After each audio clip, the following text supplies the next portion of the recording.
Hello. Hello. Welcome to Game and Swatch, a hangout show where one friend plays a game while the other makes art. I'm Silas, he's Josh. I paint, he game, you watch. We finished Locomotive yesterday, and today we're gonna do the Stanley Parable. Yes. Um, a sort of, I guess, walking simulator-like game. Very sort of story, or not story, but dialogue heavy.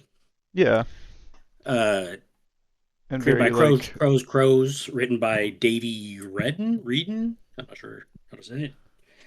yeah, Uh, very who meta commentary on video games, kind of yes, trippy and exactly. Who weird. I very, I very much like his commentary, his Yeah, thoughts on games in general. I think some people could find this game pretentious, but I think it's thought provoking yeah, in a good way. totally. Agreed. And I just I've I have played played the both this and the Ultra Deluxe DLC, but I've restarted my save, right. and it's been a while since I played either. Yeah, and I've played the original, but I have not seen any of the DLC, so I'm excited to Cool. see. And it sounds like the DLC is like basically completely different. It kind of diverges early on. Yeah, yeah, it does. Cool. It is completely different. Yeah, I'm excited to get into it. Let's do it. I'm gonna keep working on these cards. Hell yeah. Again, doing some work for the upcoming card game Cataclysm Arcade. So feel free to go check that out. Their Kickstarter is going to launch in a few weeks. Oh, hell yeah. Yeah. Okay, the current time is 2:13. Don't know what that's for. Hang on. Before we get started, can I just say something? Thank you for actually setting the clock both times you booted up the game. Oh Oh no. no, it already I did knows this. you've played before. I, well, I did boot up the game, set the clock, and then Alt F4 out because I realized it was starting this thing. I didn't get this far into the Oh, dialogue though. oh no. Son of a bitch. Thank you for actually setting the clock both times you booted up the game. Welcome. A lot of people don't take that step seriously. They just leave the clock set at 12 and call it a day. But you're actually taking the time to set the clock, and I appreciate that. That's how I know that you care about this experience. You're paying attention. I don't even have any way of knowing if the times you're setting are correct. Tell you what, I'll make you a deal. Since you've been so cooperative, next time you boot up the game and see the screen, just set the clock to your favorite time. Go ahead, pick whichever time you want, even if it's not the correct time. You've earned it. All right, I'll let you get back to the video game now. Starting off great. Just setting the tone right away. Yeah, Yeah, before the title screen of the game even comes up. That's funny. good stuff. Oh, this is gonna be very distracting. Okay, Yeah, I'm gonna but This at get is the least it's story of a man named Stanley. narrated. right. Hell yeah. Stanley worked for a company in a big building where he was employee number 427. Employee number 427's job was simple. He sat at his desk in room 427 and he pushed buttons on a keyboard. Orders came to him through a monitor on his desk, telling him what buttons to push, how long to push them, and in what order. This is what employee 427 did every day of every month of every year. And although others might have considered it soul-rending, Stanley relished every moment that the orders came in, as though he had been made exactly for this job. And Stanley was happy. And then one day, something very peculiar happened. Something that would forever change Stanley. Something he would never quite forget. He had been at his desk for nearly an hour when he realized that not one single order had arrived on the monitor for him to follow. Oh No fuck. one had showed up to give him instructions, call a meeting, or even say hi. Never in all his years at the company had this happened, this complete isolation. Something was very clearly wrong. Shocked, frozen solid, Stanley found himself unable to move for the longest time. But as he came to his wits and regained his senses, he got up from his desk and stepped out of his office. All right. First time's got to be following the rules. Oh my god, the sensitivity. Let's chill just a little bit here.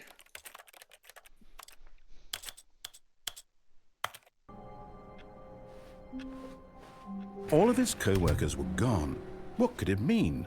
Stanley decided to go to the meeting room. Perhaps he had simply missed a memo. That's all it is. I missed a memo. That must be what it is.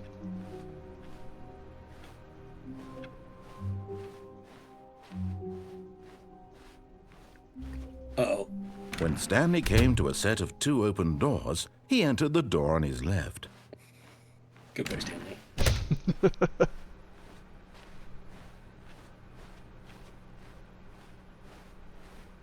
Yet there was not a single person here either. Feeling a wave of disbelief, Stanley decided to go up to his boss's office, hoping he might find an answer there. Yes. How to solve a dispute with a coworker. Let it ball up inside of you, take it out passive-aggressively on other coworkers, resent coworkers for not supporting you more. Yes. Make sure your slide has a slick blue graphic in the header and throw some bevel on all the text. This will ensure a calm and productive work environment. Everyone is unique, you most of all.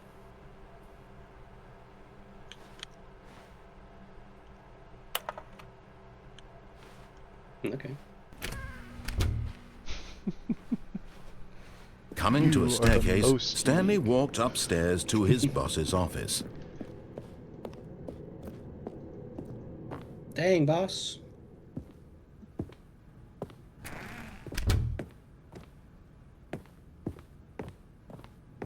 Stepping into his manager's office, Stanley was once again stunned to discover not an indication of any human life. This room's ridiculous. Shocked, unraveled, Stanley wondered in disbelief who orchestrated this. What dark secret was being held from him? What he could not have known was that the keypad behind the boss's desk guarded the terrible truth that his boss had been keeping from him.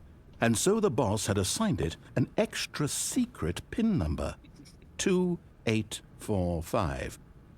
But of course, Stanley couldn't possibly have known this.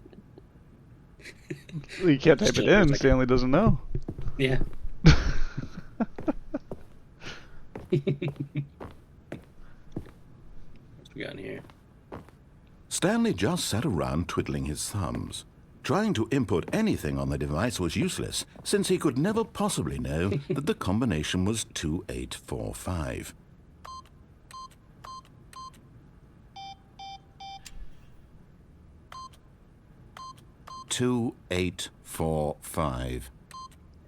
Yet incredibly, by simply pushing random buttons on the keypad, Stanley happened to input the correct code by sheer luck.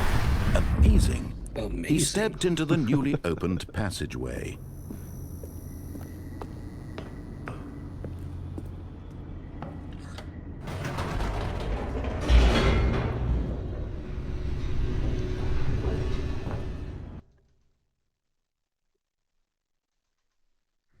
Descending deeper into the building, Stanley realized he felt a bit peculiar. It was a stirring of emotion in his chest, as though he felt more free to think for himself, to question the nature of his job. No, I don't. Why did he feel this now, when for years it had never occurred to him? This question would not go unanswered for long. Stanley walked straight ahead through the large door that read Mind Control Facility.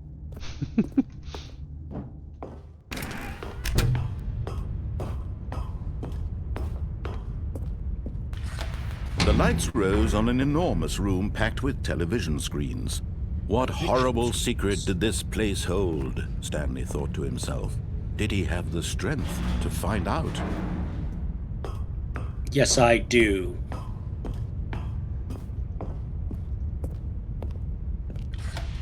Now the monitors jumped to life, their true nature revealed. Each bore the number of an employee in the building, Stanley's co-workers. The lives of so many individuals reduced to images on a screen, and Stanley, one of them, eternally monitored in this place where freedom meant nothing. 427 over here.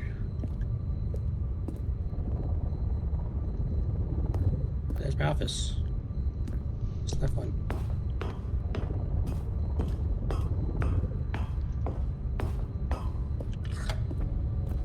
This mind control facility, it was too horrible to believe. It couldn't be true. Had Stanley really been under someone's control all this time? No. Was this the only reason he was happy with his boring job? That's that right. His emotions had been manipulated I'm controlling to you, accept Stanley. it blindly? You're a puppet. No. He refused to believe it. He couldn't accept it. His own life in someone else's control? Never. It was unthinkable. Wasn't it? Was it even possible? Had he truly spent his entire life utterly blind to the world? But here was the proof. The heart of the operation. Controls labeled with emotions. Happy, or sad, or content. Walking, eating, working. All of it monitored and commanded from this very place. And as the cold reality of his past began to sink in, Stanley decided that this machinery would never again exert its terrible power over another human life. For he would dismantle the controls once and for all. Yes. Destroy, Stanley.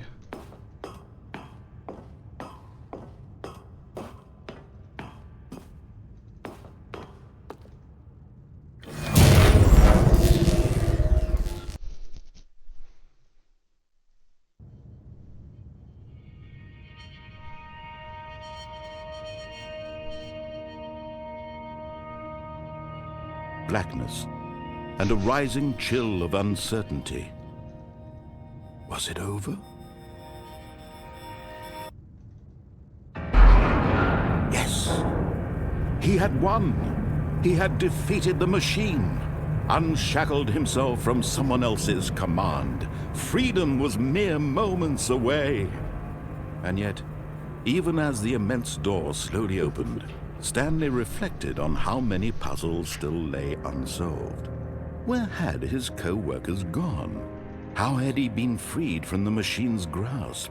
What other mysteries did this strange building hold? But as sunlight streamed into the chamber, he realized none of this mattered to him, for it was not knowledge or even power that he had been seeking, but happiness. Perhaps his goal had not been to understand, but to let go.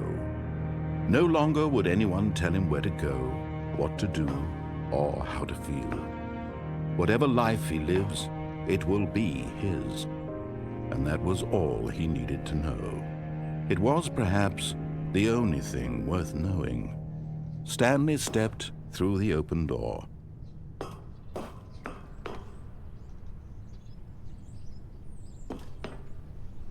Stanley felt the cool breeze upon his skin, the feeling of liberation, the immense possibility of the new path before him.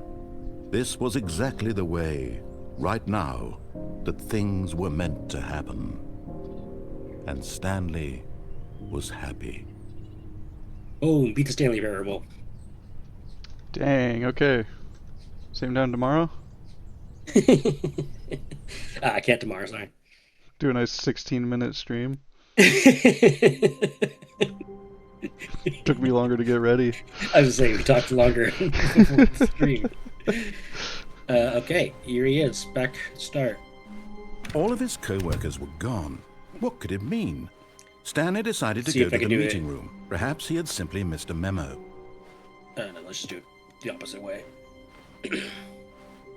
When Stanley Go through came the to a door on set the of right. 2 open doors, he entered the door. This was not the correct way to the meeting room, and Stanley knew it perfectly well.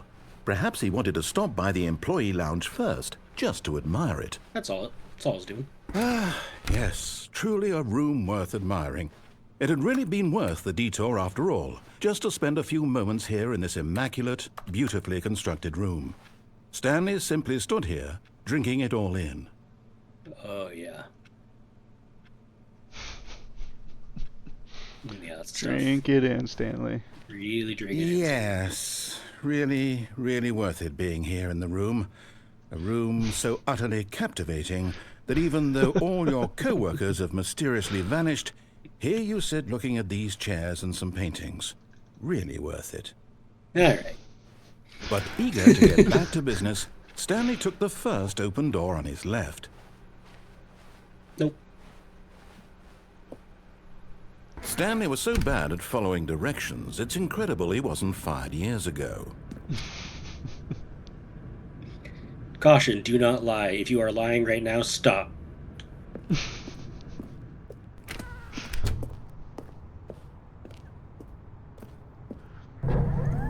Look, Stanley, I think perhaps we've gotten off on the wrong foot here.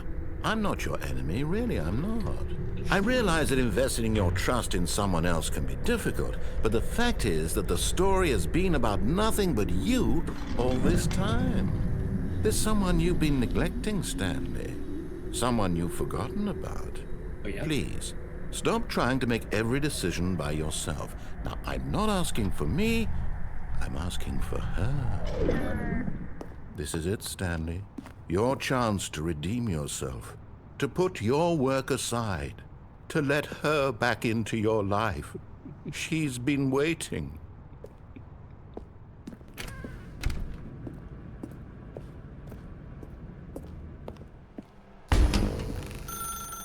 That's her, Stanley. You need to be the one to do this, to reach out to her. If you can truly place your faith in another, Such a then spooky pick room. up the phone.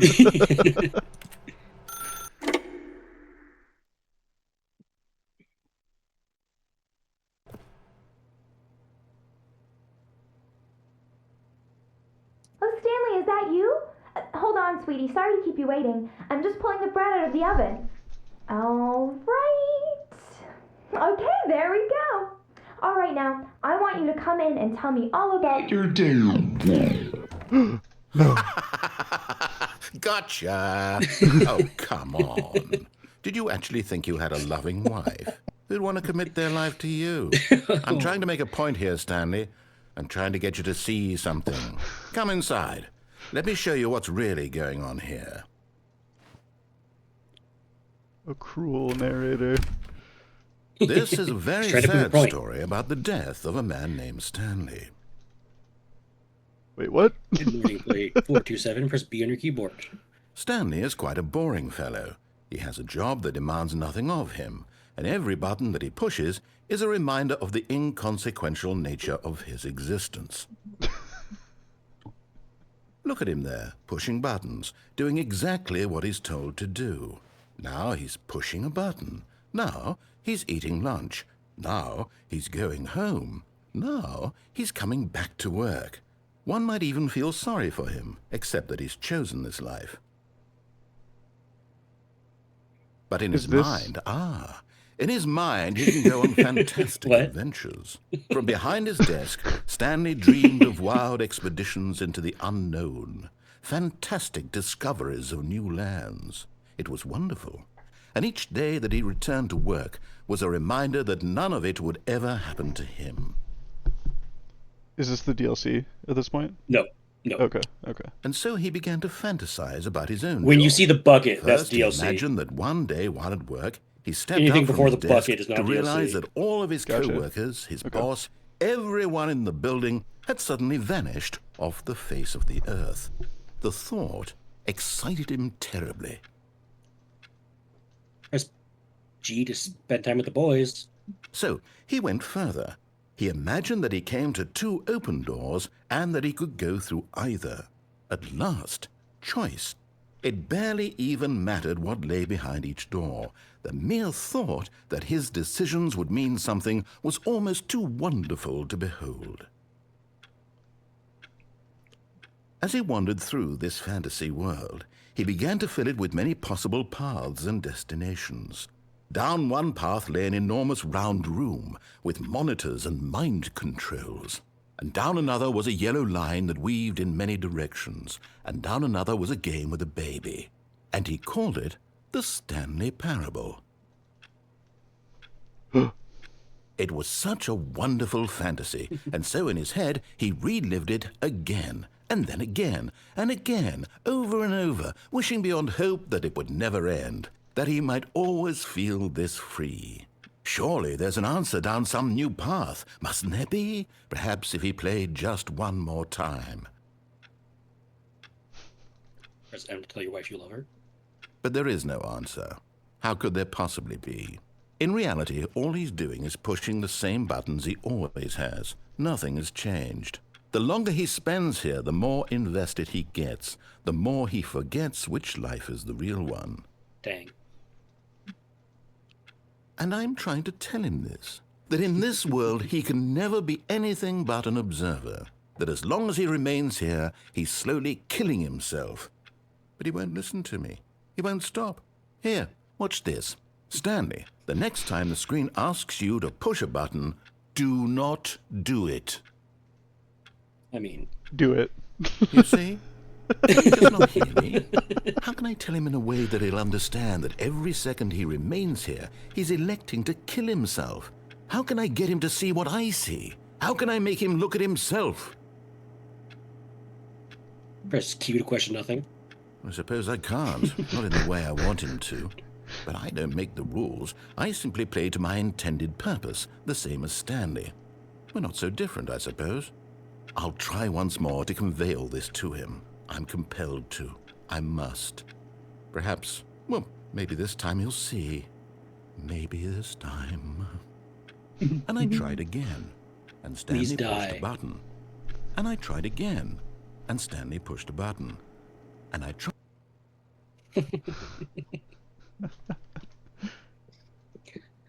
All right.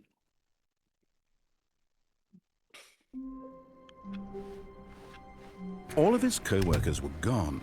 What could it mean? What could it Stanley mean? decided to go to the meeting room. Perhaps he had simply missed a memo.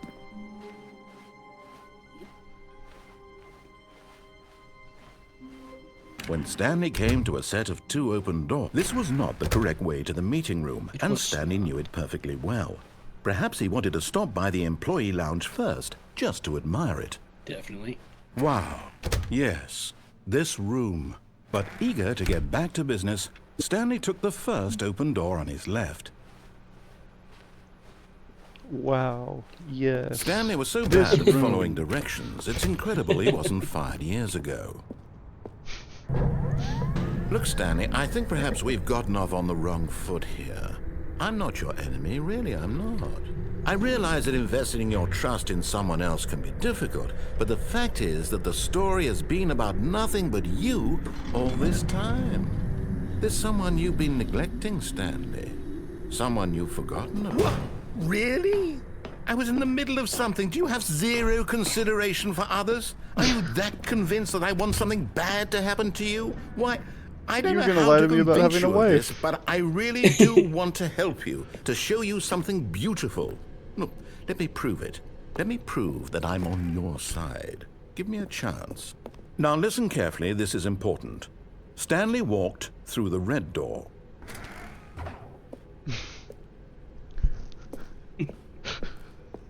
Aha, perhaps you misunderstood. Stanley walked through the red door. Starting to piss him off. Yeah. I still don't think we're communicating properly. Stanley walked through the red door. All right, fine, go ahead, Stanley. You want to know so badly what's out there? You want to find out what lies at the end of this road you've chosen? Well, don't let me stop you. You see? There's nothing here. I haven't even finished building this section of the map because you were never supposed to be here in the first place. Broken rooms, exposed developer textures. Is this what you had wanted? Was it worth ruining the entire story I had written out specifically for you? Do not think I put a lot of time into that, because I did. And in the end, it was all for nothing, because this is what you wanted to see. Help me here, Stanley. Help elucidate these strange and unknowable desires of yours. What would have made this game better? What did you want to see? Vehicles? Skill trees? Work with me. You've given me absolutely nothing so far. Tell you what, let me take a stab in the dark at a new design, and you can give me some feedback. There we go. A third option. This already feels leaps ahead of where we were before. Go ahead, Stanley. Okay, I'm going to stop you there. Now, tell me about your experience with this new version. Would you say that the game benefited from allowing you more choices? Feel free to be honest. I'm looking for some real critical feedback here. What do you think? 5, obviously. Yeah. Aha! You see, I knew I was onto something. Where do these flashes of inspiration come from? How did I know the game needed a third door? Well, it's instinct mostly, a calling in your gut. I really couldn't say where the idea came from, except that I felt it in my soul. You can't teach that, Stanley. Don't even try. Here, based on the data from your previous playthrough, I've compiled a new version. And to be perfectly candid, I think I've knocked it out of the park with this one. Let's take a look. Oh, the Stanley Parable Worldwide Leaderboard. Heck yeah. The That's top the of stuff it right that there. played for 2 seconds. Yeah. Stanley is online. Oh. Oh.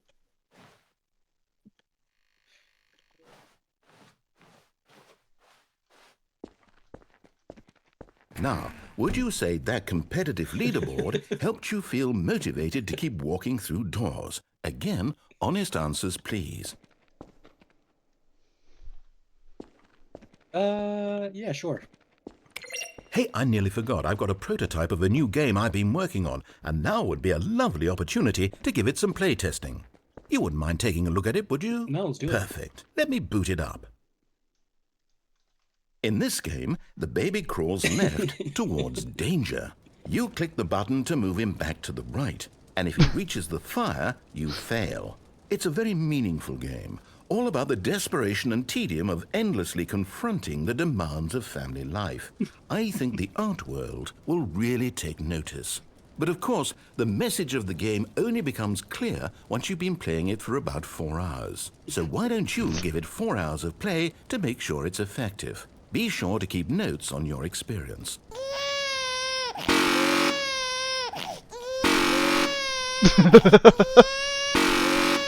Makes a terrible buzzing sound.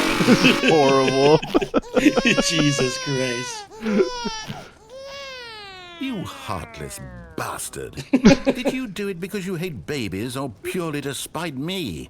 Because if it's the latter, well, I don't know what to do. I'm completely out of ideas. I can't think of a single thing that might improve the experience for me. I'm not even going to try. I'm out. I'm done. It's over. Thank you for playing. Your input was extremely valuable. Oh, hey, since my game was so awful, why don't we play someone else's game, just to ease the pain? Let's see. What do we have here?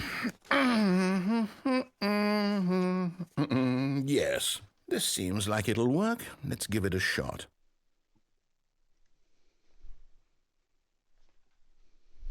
The end is never, the end is never. Oh. Aha! Fascinating. What do you think this game is about, Stanley? Firewatch. What's our backstory? What is our motivation? Well, it seems obvious to me that you are meant to play as a creepy man spying on innocent civilians below you from up high in your creep tower, perhaps for some sort of twisted, erotic purpose. Obviously. Yes, that must be it. What a fascinating venture into the experience of total mental depravity. So far, I love everything about this game, Stanley. And it seems there's even more. Come, let's venture outward and see what else is out there.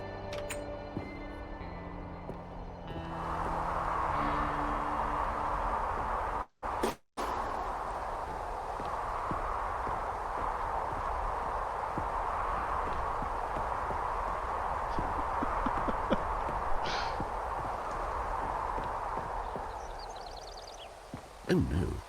No, it can't be. Firewatch is a good game. It is. It's an open world game. Good God, quickly, block it off. No, what? No! Oh. No! Thank goodness, Stanley, what a close call. What a close I call. really wandered off into that thing. That big, open, just wandering around, no right or wrong directions, no path to follow. You can just go in any... Oh, thank heavens we avoided it. We're out of the woods now, Stanley. Okay, I'm going to get us out of here. Let's find another game. Preferably something with walls. Something with nice, big, insurmountable walls. Tekken. Okay, I think this will be just the thing.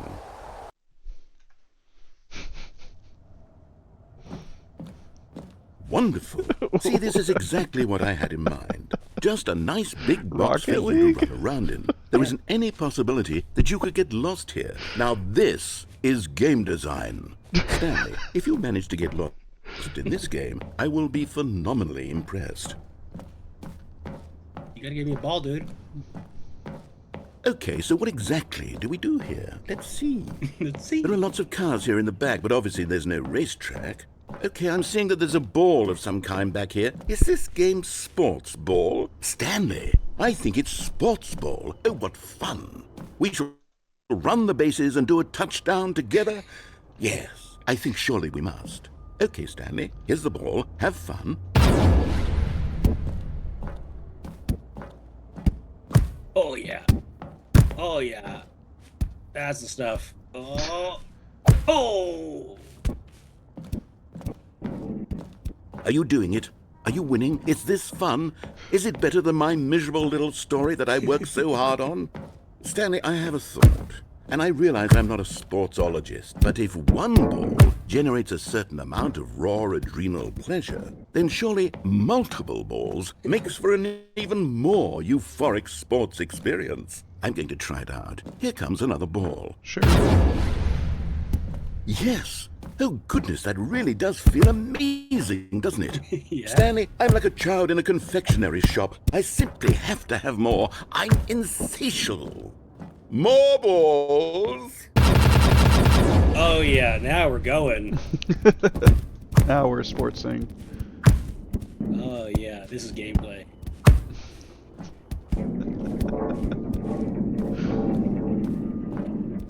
Are you enjoying this, Stanley?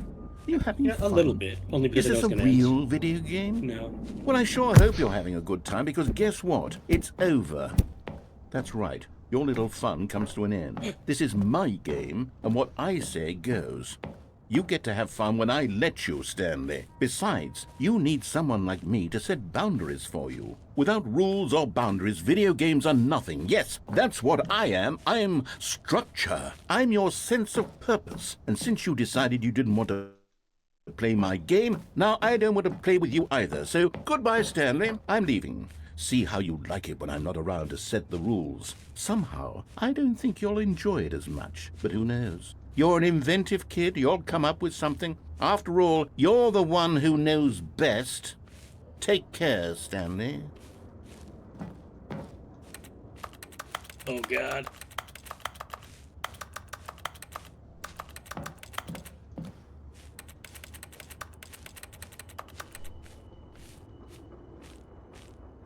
You gotta jump in the hole.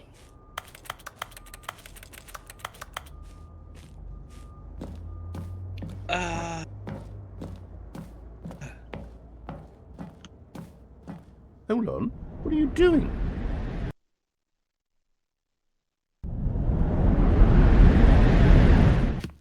Stanley, don't do that. I can't follow you there. I can't help you. How will you write a story without me? You can't do it. You know that. Stanley, come back. Oh, I fell.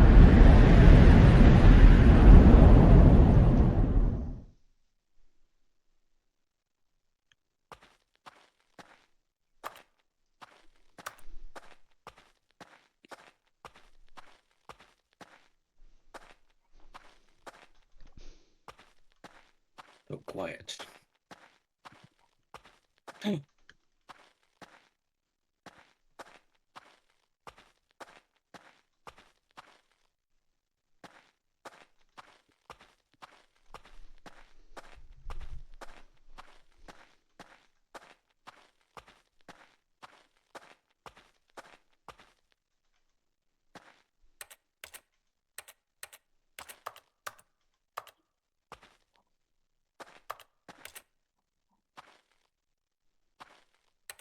It is sad without the announcer. Narrator. I mean. The sports got to you. Yeah. I wonder what he found. If what he wanted was to be the leading man in his own story, well, perhaps he's gotten it. Down in wherever he is right now. I wonder if he's happy with his choice, and if he's learned the heavy cost that comes with it. He'll understand soon what I was trying to tell him. He needs me. Someone who will wrap everything up at the end, to make sense out of the chaos and the fear and the confusion. That's who I am. That is what I mean to this world. Oh, yes. Yes, I'll be back. There's no other way. Once this ends, after it all comes to a close, then I'll be back. The end will be here soon. Very soon. I can wait.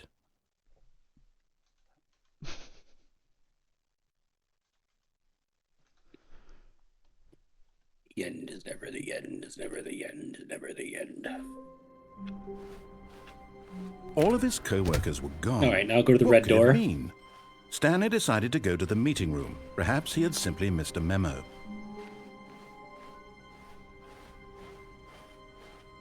When Stanley came to a set of 2 open doors, this was not the correct way to the meeting room, and Stanley knew it perfectly well. Perhaps he wanted to stop by the employee lounge first, just to admire it. The lounge was sublime, a work of art. Sublime. But eager to get back to business, Stanley took the first open door on his left. Not yet. Stanley was so bad at following directions, it's incredible he wasn't fired years ago. Look, Stanley, I think perhaps we've gotten off on the wrong foot here. I'm not your enemy, really, I'm not. I realize that investing your trust in someone else can be difficult, but the fact is that the story has been about nothing but you all this time. There's someone you've been neglecting, Stanley. Someone you've forgotten. What? Really? I was in the middle of something. Do you have zero consideration for others? Are you that convinced that I want something bad to happen to you? Well, Yes. I don't know how to convince you of this, but I really do want to help you, to show you something beautiful. Look, let me prove it. Let me prove that I'm on your side. Give me a chance. Now listen carefully, this is important. Stanley walked through the red door. Oh, thank God you are willing to listen to me. Do you see that I really have wanted you to be happy all this time? The problem is all these choices. The two of us always trying to get somewhere that isn't here. Running and running and running, just the way you're doing right now. Don't you see that it's killing us, Stanley? I wanted to stop. We would both be so much happier if we just stopped. And I think I have a solution. Here, let me show you.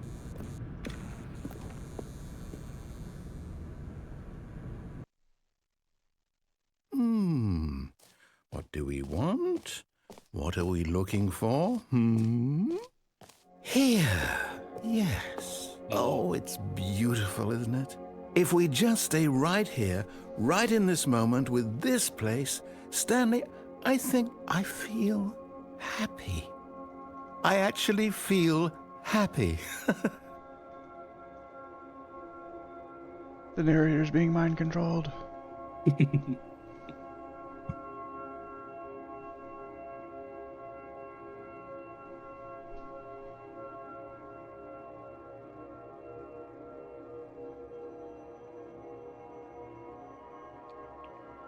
Colors.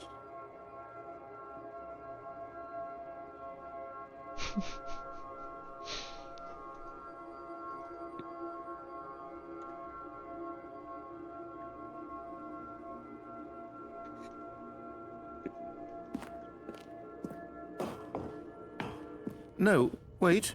Where are you going? Oh, no. Stay away from those stairs. If you hurt yourself, if you die, the game will reset. We'll lose all of this. Please, no, Stanley, let me stay here. Don't take this from me. Please, Stanley, think about what you're doing. No! Oh, no. No, what are you doing, Stanley? Please, I'm asking you not to take this away from me. I can't go back to what I was before. If you die, we'll both go back. Why are you doing this? Stanley, let's go back to the other room. Can you do that for me? Aww. My God, is this really how much you dislike my game? That you'll throw yourself from this platform over and over to be rid of it? You are literally willing to kill yourself to keep me from being happy. Am I reading the situation correctly? Oof. Or maybe you're just getting a kick out of it. I don't know anymore. I just wanted us to get along. But I guess that was too much to ask. It looks like you wanted to make a choice after all. Well, this one is yours. Each time you walk up the stairs, it's slower too. Like you're getting maimed. Yeah. Is it over? It's going to restart, isn't it? I'm going back. I'm going back. All right. I think All of his co-workers were... Wait, no. still This right isn't the right room, office, is it? right hallway, Is and this then Stanley's office? down the first correction. When Stanley came to a set of 2 open doors, this was not the correct way to the meeting room, and Stanley knew it perfectly well. Perhaps he wanted to stop by the employee lounge first, just to admire it. Standing now in this incredible room, Stanley but eager to get back to business, Stanley took the first open door on his left. And so he detoured through the maintenance section, walked straight ahead to the opposite door, and got back on track. No, he didn't. But Stanley didn't want to go back to the office. He wanted to wander about and get even further off track. So now in order to get back, he needed to go, from here it's, left. Oh, no, it's to the right, my mistake. No, not the right. Why would I have ever said it was to the right? What was I thinking? It's clearly... Oh dear, would you hold on for a minute, please? Now, let's see. We went down right, left, down, left, right. Yep, okay, yes. I've got it now. This story is absolutely, definitely this way. There's a car there?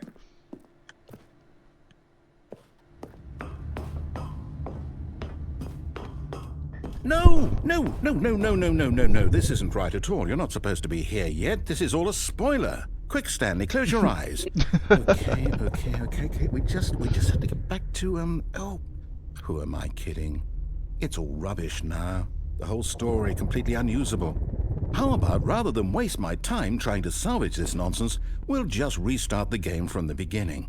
And this time, suppose we don't wander so far off track, Okay, from the top. From the top. All of his co-workers were gone. What could it mean? Stanley decided to go to the meeting room. Perhaps he had simply missed a memo. Perhaps. When Stanley... Wait, what? No, I restarted. I swear I definitely restarted the game over, completely fresh. Everything should be... Oh, did something change? Stanley, did you change anything when we were back in that room with all the monitors? Did you move the story I didn't do anything. somewhere or... Hold on. Why am I asking you? I'm the one who wrote the story. It was right here just a minute ago. I know for sure that it's here somewhere. Okay, then. It's an adventure. Come, Stanley. Let's find the story. Let's find the story. Just pick random rooms.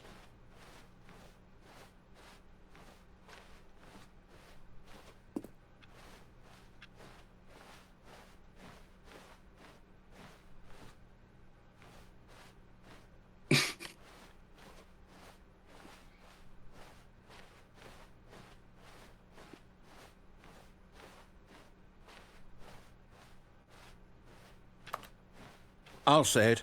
This is the worst adventure I've ever been on. I can promise you there definitely was a story here before. Do we need to restart the game again?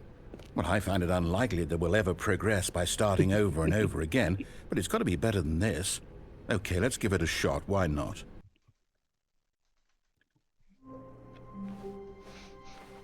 All of his co-workers were gone. What could it mean? Stanley decided to go to the meeting room. Perhaps he had simply missed a memo. Oh.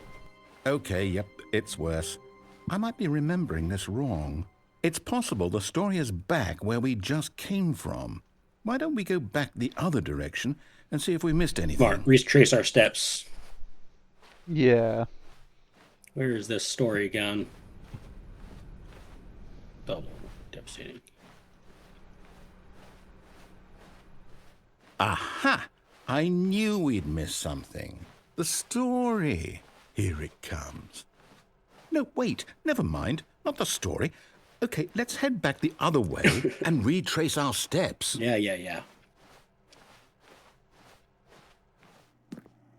Uh-oh. Now this... Well, I'll be honest, I don't recognize this place at all. Is this the story? I don't think so. I can't quite recall, but I believe my story took place in an office building. Is that correct? Yeah. Do you remember, Stanley? Yeah. Well, do you know what? Since I've completely forgotten what we were supposed to be doing, how about this? You win! Hey! Congratulations! I know you put in a lot of hard work, and it really paid off, so good job. Thanks. Oh, no. No, I don't feel right about this at all. We both know you didn't put in any actual work for that win. Some people win fair and square, and this was not one of those situations. Okay, I'm getting weirded out by whatever this place is. I don't care what might happen this time. I have to restart. All right, I've got a solution. This time, to make sure we don't get lost, I've employed the help of the Stanley Parable Adventure Line.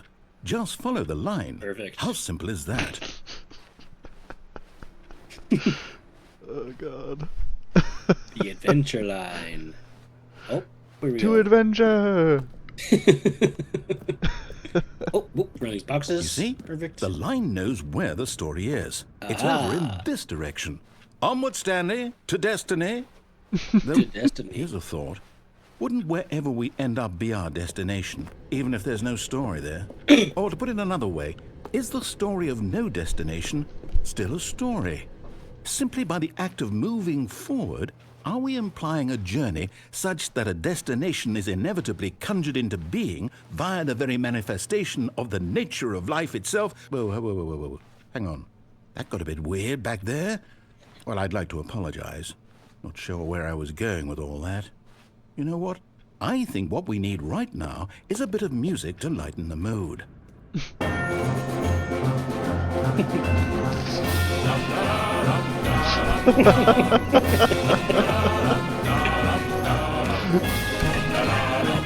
damn it, it's loud. Yeah, it's too loud. Wait, cut the music, go back and look at that fern. Stanley, this fern will be very important later in the story. Make sure you study it closely and remember it carefully. You won't want to miss anything. Oh, yeah. Really look at it. Just so. All right, got it. Good fern. Solid fern. Wait, what? We're back at the office? No. Line, you do know we're looking for the Stanley Parable, right? The story? Is any of this ringing a bell? Oh! Oh, no, not again. Line, how could you have done this to us? And after we trusted you. Trust After everything Line. we've been through. No, I can't take this anymore. To hell with it. Restart.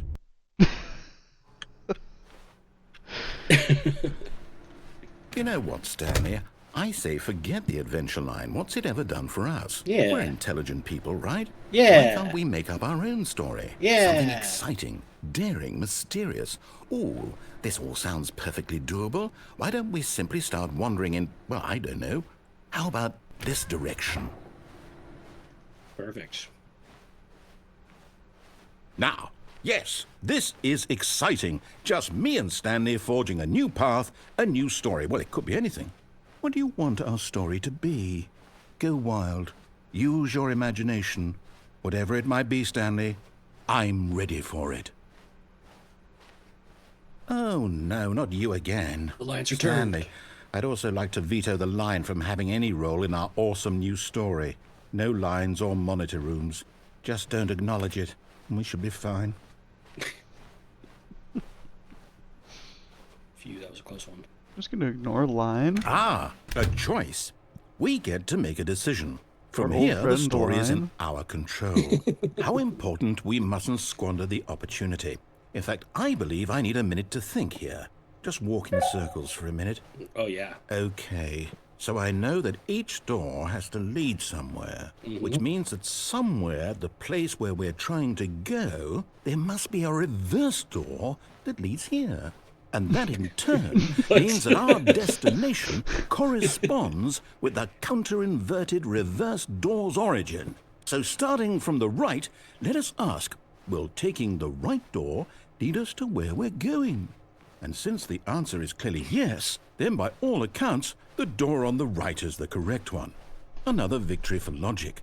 Come, Stanley, our destiny awaits.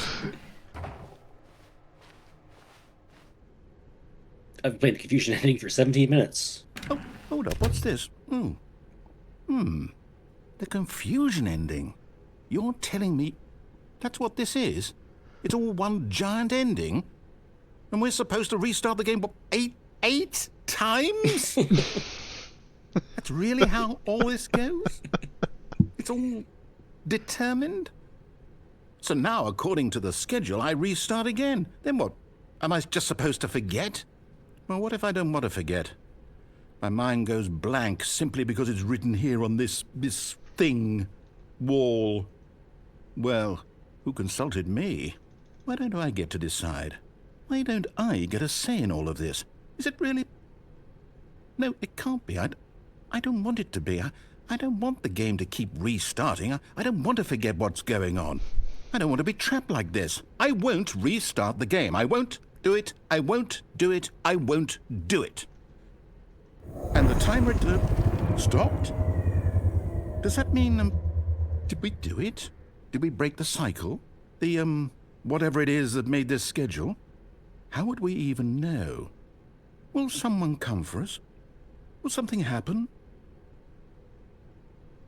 So, okay. I guess now we just wait. You know, I suppose in some way that this is a kind of story, wouldn't you agree? I'm not quite sure if we're in the destination or the journey, though they're always saying that life is about the journey and not the destination, so I hope that's where we are right now. We'll find out, won't we? Eventually. Well, in the meantime, if you... No. Damn it.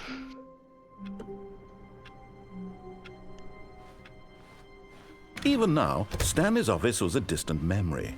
What did it look like? There was a computer, perhaps, and a painting. Was it a painting or a photo? He could no longer recall. When Stanley came to a set of 2 open doors, he entered the door on his left. All right. A couple more of these endings. Yet there was not a single person here either. Feeling a wave of disbelief, Stanley stepped into the broom closet, but there was nothing here, so he turned around and got back on track. I think this one's actually too long for me to do. There was nothing here. No choice to make, no path to follow, just an empty broom closet. No reason to still be here. Puddle in the corner, next to the mop.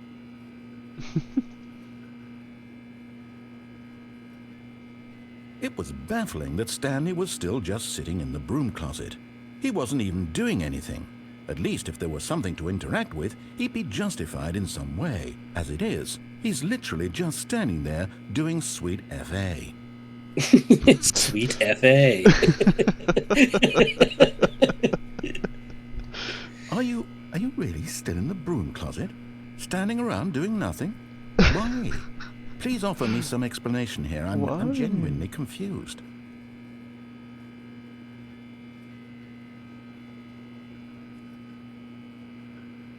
You do realize there's no choice or anything in here, right?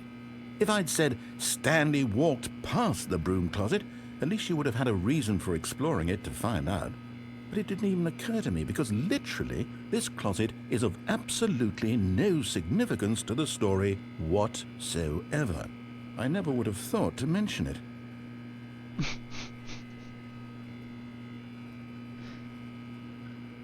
Maybe to you this is somehow its own branching path. Maybe when you go talk about this with your friends, you'll say, "Oh, did you get the broom closet ending? The broom closet ending was my favourite." I hope your friends find this concerning.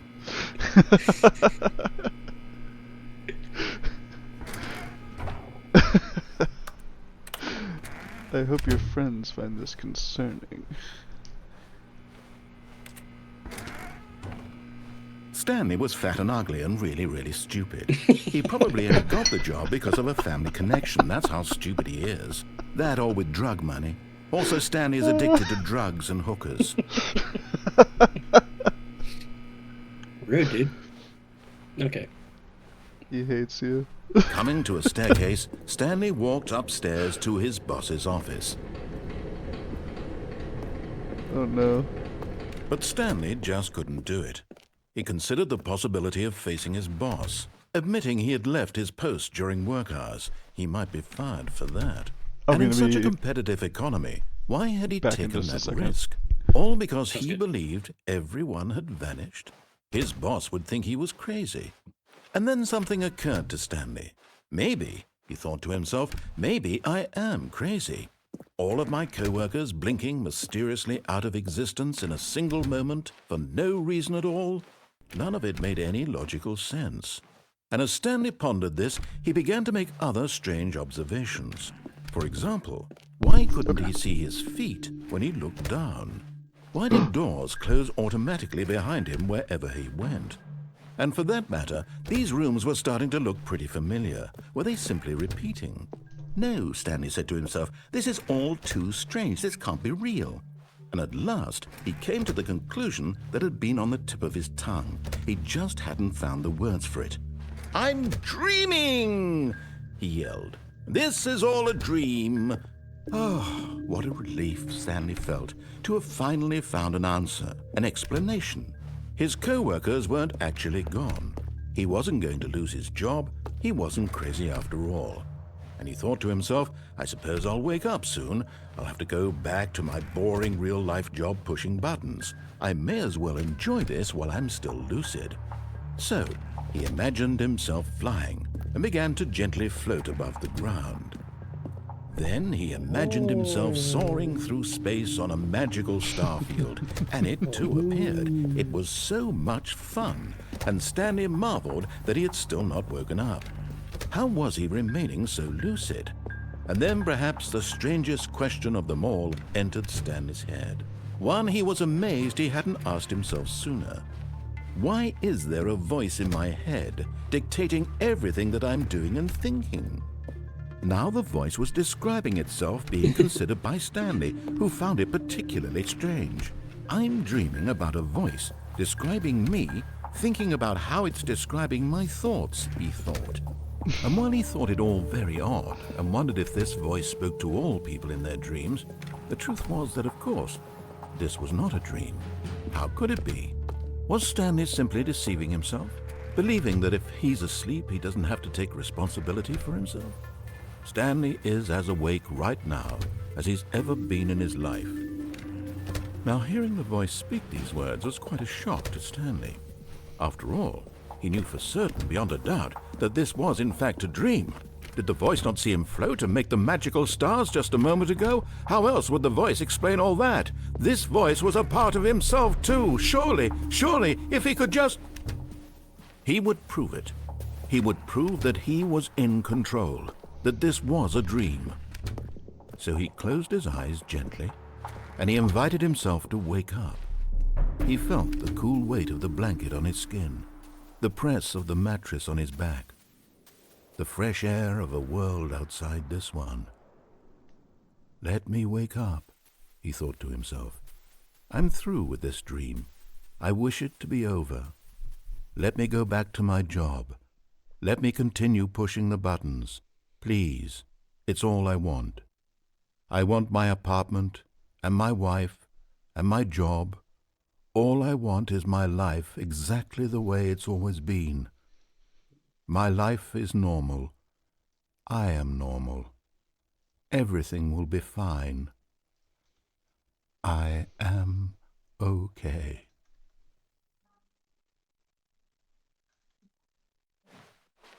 No. Stanley began screaming. Please, someone, wake me up. My name is Stanley.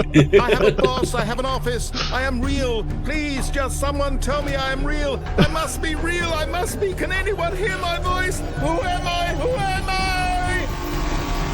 And everything went black. Stanley began screaming. This is the story of a woman named Mariella. Mariella woke up on a day like any other. She arose, got dressed, gathered her belongings, and walked to her place of work. But on this particular day, her walk was interrupted by the body of a man who had stumbled through town talking and screaming to himself, and then collapsed dead on the sidewalk. And although she would soon turn to go call for an ambulance, for just a few brief moments, she considered the strange man. He was obviously crazy. This much she knew. Everyone knows what crazy people look like. And in that moment, she thought to herself how lucky she was to be normal.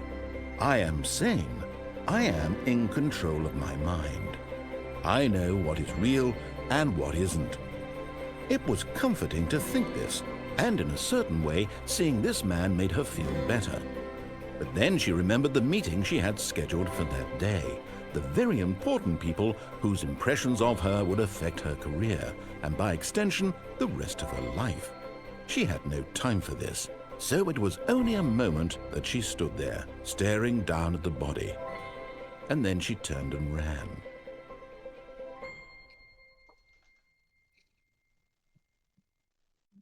Hey.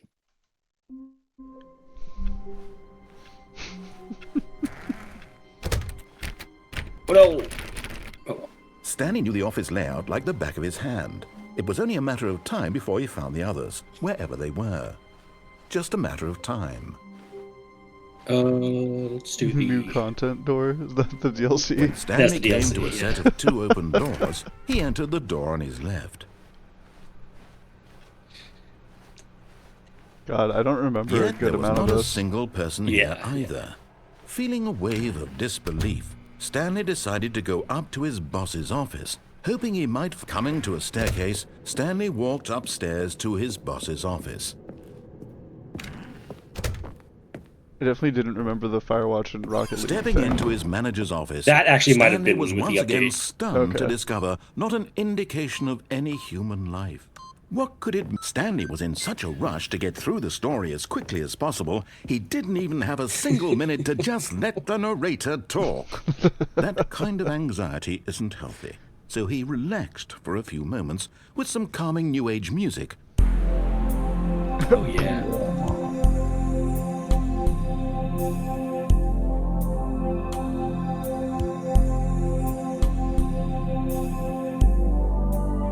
Feeling soothed and rejuvenated, Stanley calmly walked forward into the opened passageway.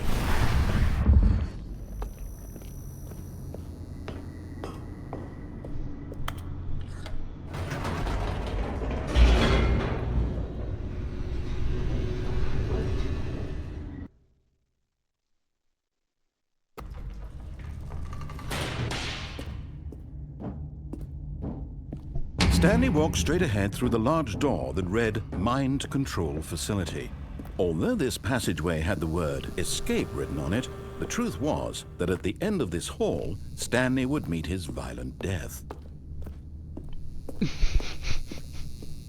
Forge The right door ahead, behind him Stanley. was not shut. Stanley still had every opportunity to turn around and get back on track.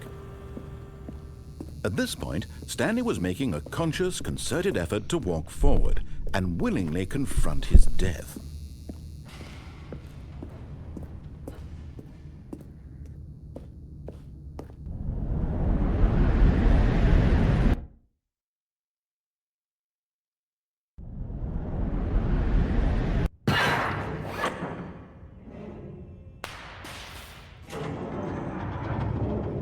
As the machine whirred into motion and Stanley was inched closer and closer to his demise, he reflected that his life had been of no consequence whatsoever.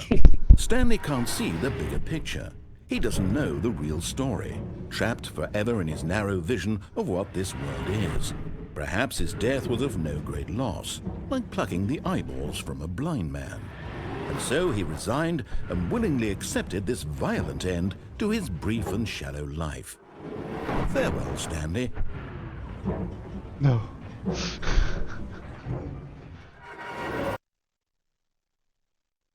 "Farewell, Stanley," cried the narrator, as Stanley was led helplessly into the enormous metal jaws. In a single visceral instant, Stanley was obliterated as the machine crushed every bone in his body, killing him instantly.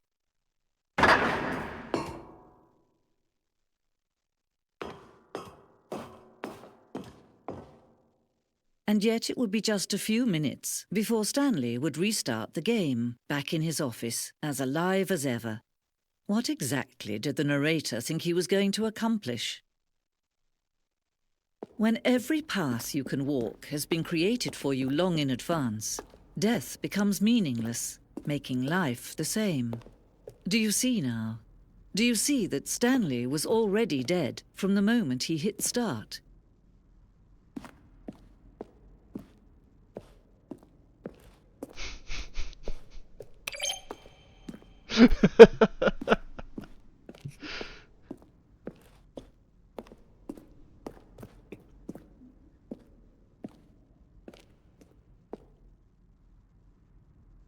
Early development of Warzone.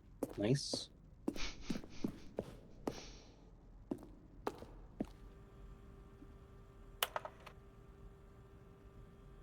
Like, it's too small for me to read. What's it say? I don't know. Some stiff. Some stuff. It seems like some maybe real emails. I'm not sure. Mm.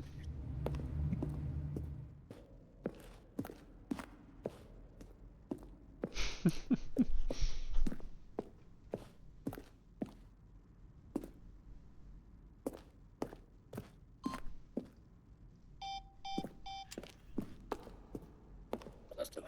Okay.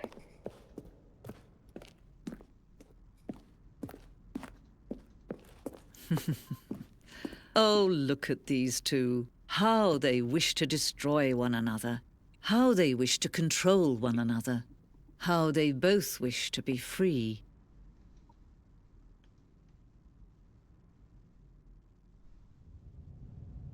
Can you see? Can you see how much they need one another? No, perhaps not. Sometimes these things cannot be seen. But listen to me. You can still save these two. You can stop the program before they both fail. Push escape and press quit. There's no other way to beat this game. As long as you move forward, you'll be walking someone else's path. Stop now and it'll be your only true choice. Whatever you do, choose it. Don't let time choose for you. Don't let...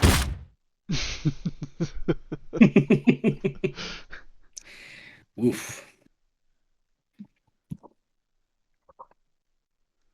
Okay. I think that's kind of the real ending. I mean, obviously the real ending is creating the game, like they said. But Right. kind of you All got of the his credits there. co-workers were gone. What Okay. could it mean? Stanley decided to go to the meeting room. Perhaps he had simply missed a memo. Oh, new content? What does that mean, new content?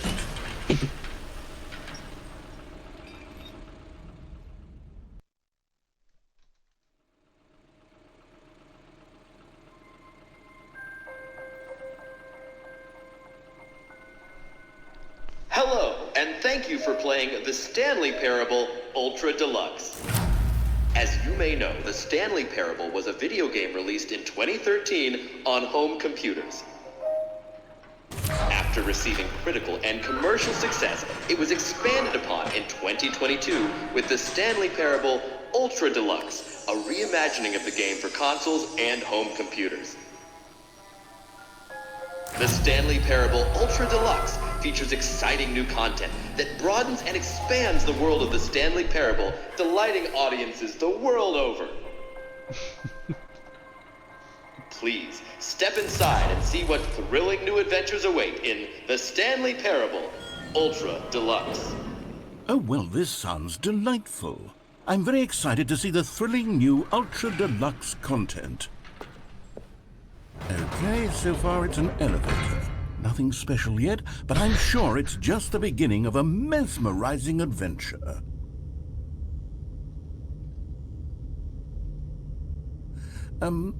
Is it broken? What's going on here? Should we be moving somewhere or... Oh, there we go. All right, finally, at long last, it's on to the new content. I've never been more ready. Let's do it. Almost 10 years later. Yeah. It's I wild. have to say, initial impressions of Stanley Parable Ultra Deluxe, mostly tedious. It's as if Oh, okay. Let's see the content. Give me the content, Stanley. All right, let's see. It's the jump circle.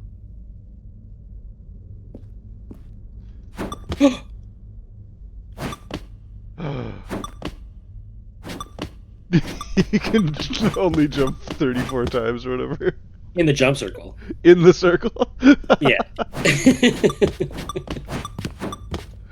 New content.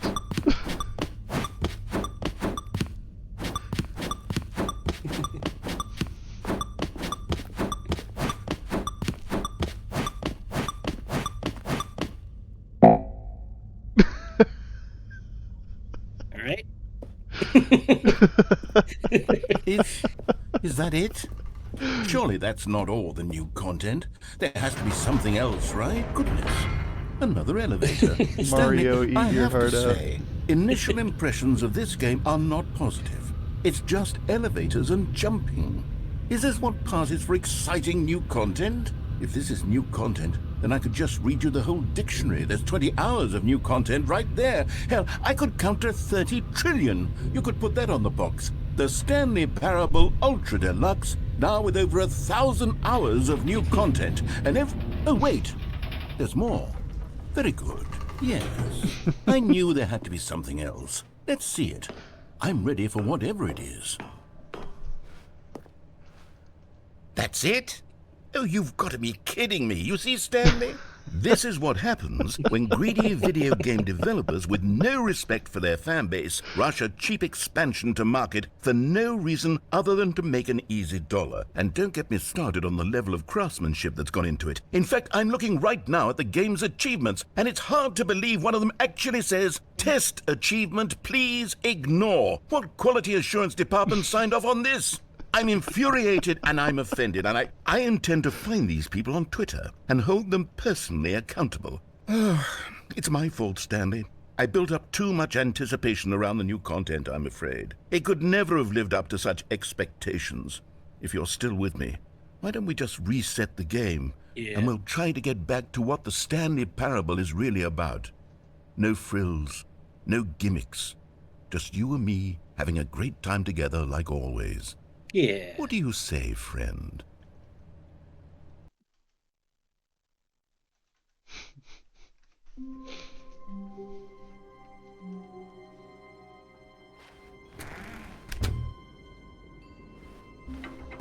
Psst!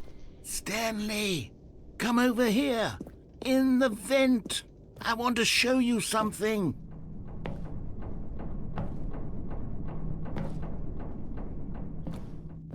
What are you up to?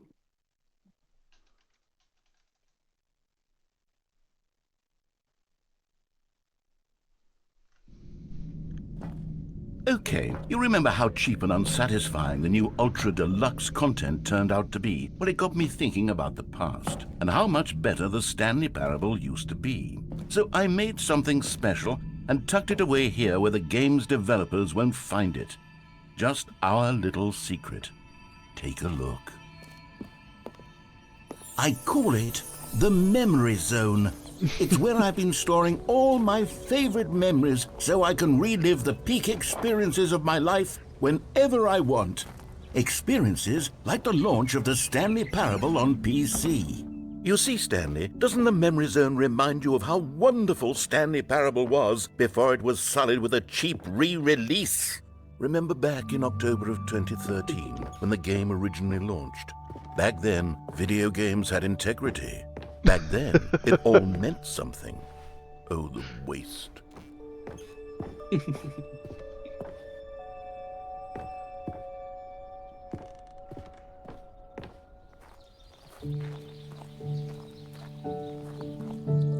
And over here is where I keep reviews of the Stanley Parable. Like this stunning triumph of games journalism. 10 out of 10 from Destructoid.com. James Stephanie Sterling writes, and I quote, Hey. "Where so many games that aspire to be more than games end up less than any form of art, Stanley Parable strives and then succeeds to be every game ever created." Did you hear that, Stanley? Every game ever created. That's how grand and all-encompassing the original Stanley Parable was. It was literally every game ever created. It was Skyrim. It was Persona 3. It was all of them. And now, it's nothing. It's no games at all. It isn't even the Stanley Parable anymore. It's just a husk now. A lifeless husk with an hour of new elevator content. It was Skyrim. It was Persona 3. Here's another moving passage, this time from GameSpot.com. The Stanley Parable is both a richly stimulating commentary on the nature of choice in games and one that offers some of the most enjoyable, surprising, and rewarding choices I've ever been confronted with in a game. 9 out of 10. Don't you get it, Stanley? The game was perfect. It didn't need anything else. It didn't need new content. It just needed to be left alone, to spend the rest of time collecting dust in the hallowed hall of beloved video game memories.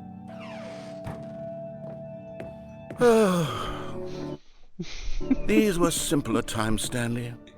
But I wouldn't give to go back, to have it all over again. Wait, hang on. I don't recall this part of the memory zone before. What's this? What's down here? Oh no. Oh God, no. Stanley, it's a collection of reviews from Steam, the online video game distributor. I haven't looked at these in years. I can't even imagine what's been collecting down here. Surely these reviews were glowing as well, weren't they? Oh no. Honestly, I could not be bothered to play this game to full completion. The narrator is obnoxious and unfunny, with his humor and dialogue proving to be more irritating than entertaining. Unfunny! I'm not trying to be funny. I'm trying to make a serious work of art. I suppose I could write up a handful of gags to insert into the Stanley Parable, but the game is already such a densely layered web of profound philosophical insights that I can't even imagine where I'd have the room to stick them. Unfunny! This is amazing. Okay, let's see what this one says. While the idea for the game is good, for someone who prefers non-linear games, this preachiness gets annoying fast. Preachy? Stanley? I'm not preachy, am I? You can tell me if I'm preachy. Honestly, you can. Oh, goodness. This is actually quite shocking for me. To be honest, I had always thought of the game's dialogue as being rather terse to begin with. You can't know how much fluff I cut from the game to get it to feel as light and airy as it... Well, I always thought it did. But maybe it wasn't. Oh dear. What an awful memory to have to hold on to. These black marks on my otherwise unimpeachable track record. I feel like a failure. Like I let these people down. Perhaps the Stanley Parable isn't quite as sterling as I always remembered. Sounds like someone who didn't like that they said you don't have any choice in video games and then gave it a negative review. What's this one got to say? 10 hours? You constantly have to stop doing anything so the narrator can catch up with his long-winded explanations of what's happening. I wish there was a skip button. A skip button? Well, yes. Yes, I think we can do that. If I'm truly too preachy, then maybe letting you skip ahead for just a moment, surely it couldn't hurt. Not if it means we can strike these negative reviews from the record. Only positive reviews of the Stanley Parable. That's my motto today, and it's always been my motto. I'd do anything for the customer, Stanley. Yes, a skip button we shall have. No, a skip button will ruin everything. And here it is. Go ahead and give it a shot. I'll pop you forward in time so that the second my incessant droning starts to bore you, with just the push of a button, you'll have zipped right past it. It's what the players have been asking for, and I'm very proud to have delivered. No more listening to me rambling on and on and on. No. The Stanley Parable is a game for the people. And if the people want silence, then by goodness, that's what they're going to get. Well, don't sit around waiting for me to shut up. Go ahead and make me shut up. Here, we'll pretend that I've just begun an interminable monologue, and it goes something like this. The story, and the choices, or what have you, and therefore, by becoming it is, so on and so forth, until inevitably, we all until the end of time, at which time everything all at once, so, now you see, blah, blah, blah, blah, blah, blah, blah, blah, blah, blah, blah, blah, blah. By becoming it You're is. back, you see. You were only frozen in time for a few minutes, but it was plenty of time for me to deliver a long, rambling monologue full of unnecessary verbal flourishes and lengthy ruminations on the nature of choice in video games. Of course, I happen to believe it was perhaps one of my more profound such ruminations. Not that, of course, you need a description of it, but if I had to describe it, I'd say it was perhaps less of a rumination and more of a treatise. Or maybe a manifesto. Look, I'll outline it for you very briefly, and you can tell me what you think. Okay, so my theory is that any choice you've ever made is simply a series of choices made by the person who you are, or were, or will be at the time of having made said choice. That is to say, if by articulating a choice you've already made, you bring that choice into being, then by making no choice and saying nothing, are you not simply erecting in the sanctuary of time a monument to every person you've ever been, making every choice to which you've ever given your great gift of mortal and yet timeless thought? Or rather, do all of the choices you've ever made, in fact, make you more not this kind of person, and in fact do the very opposite? You see, it could in fact be both of these things at once, that you are both making choices and not making choices, and that they are both affecting you and not affecting you at the same time by virtue of the fact that you both are and are not making them. Okay, at first, I was leaning towards manifesto, but now I'm going to circle around and slap the treatise label on this Definitely one. a I think it has treatise. much more of a treatise vibe Yeah, to totally. it. But wouldn't you say that manifesto just has a much grander sort of tone? It has a mouthfeel that is rich with ambition and history. Ambitious history, if you will. Ah. See, now you've gotten me going back to manifesto. Heavens, at this rate, we're going to be here all day. Okay, look. I have a method for exactly this sort of situation, and I do find myself in this situation frequently. I'm going to say each word back and forth in repeated succession until I become sick of one or the other, in which case the word I am not sick of shall be the victor. It is an unimpeachable good way to do strategy, it. Stanley. It's rescued me from disaster in countless situations. All right, here we go. Treatise, manifesto. Treatise, manifesto. Treatise, manifesto. Treatise, manifesto. Treatise. Well, there's sport. You really did catch me rambling on a bit, didn't you? But that's the power of the button. The minute I start to go off on a thoughtless display of self-absorption, it's right at your fingertips to go poof, and it's all over. Oh, I can't wait to see what Cookie 9 will say about this, and whether they'll edit the rating of their Steam review, No or way. at least change some of the wording, perhaps. To be honest, I don't even know if one can change their review in the first place. I guess I should become better educated on exactly how Steam works.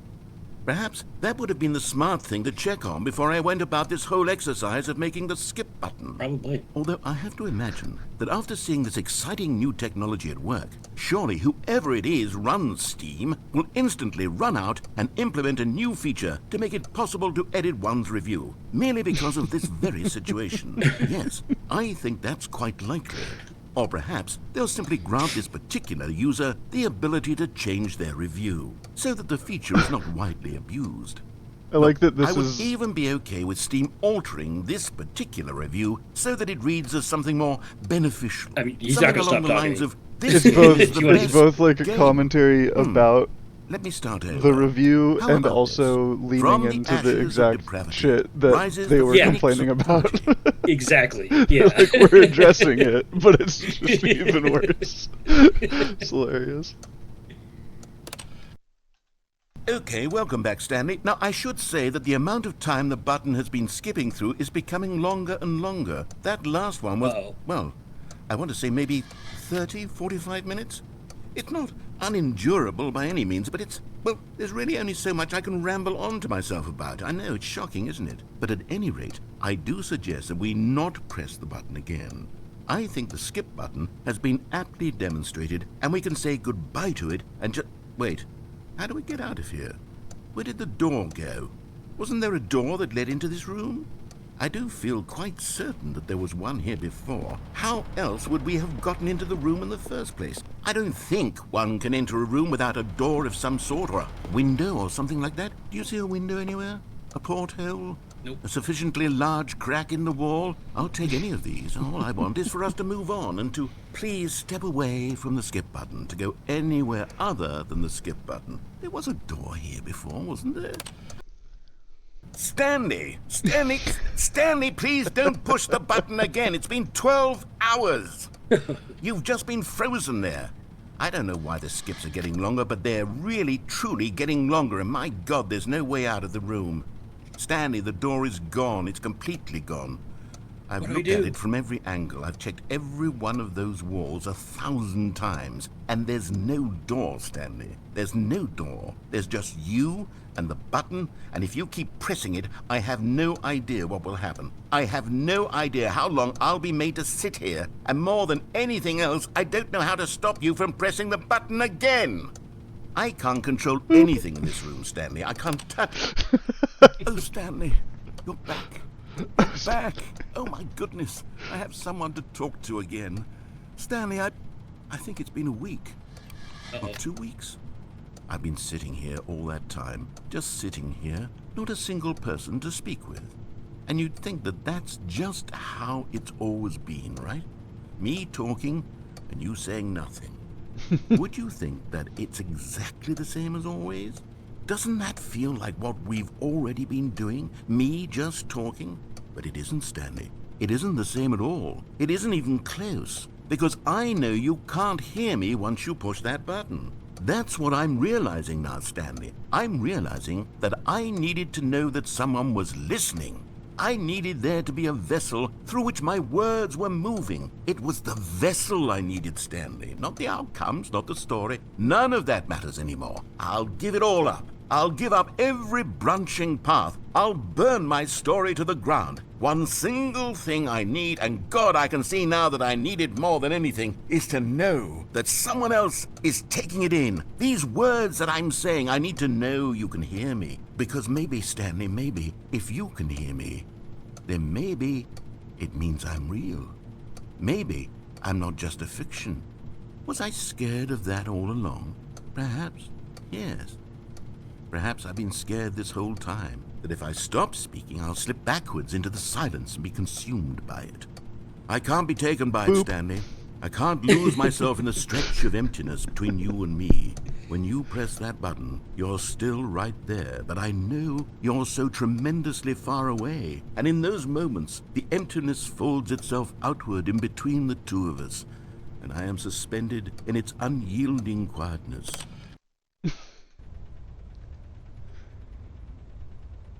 Oh, hello, it's you. You're here again. Welcome.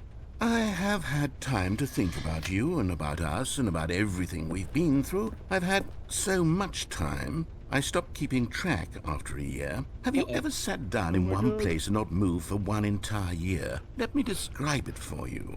To begin with, there is only regret. There is only the turning wheel of missed opportunities. I felt nothing at all but regret for the longest time, Stanley. Days, months. I lost it all in a blur of the deepest longing to undo the past. And when that feeling had begun to subside, what took its place is what I can only describe as the collapse of every moment I have ever experienced my entire life. All of them collapsed down into a single instant. In that instant, I could see myself clearly, calmly, with a collected heart. It was an impossibly rich wellspring of both delight and disgust simultaneously.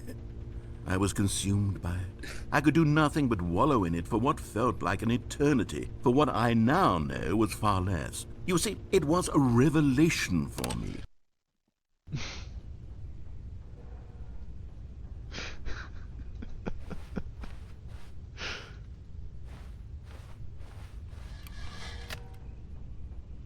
This time.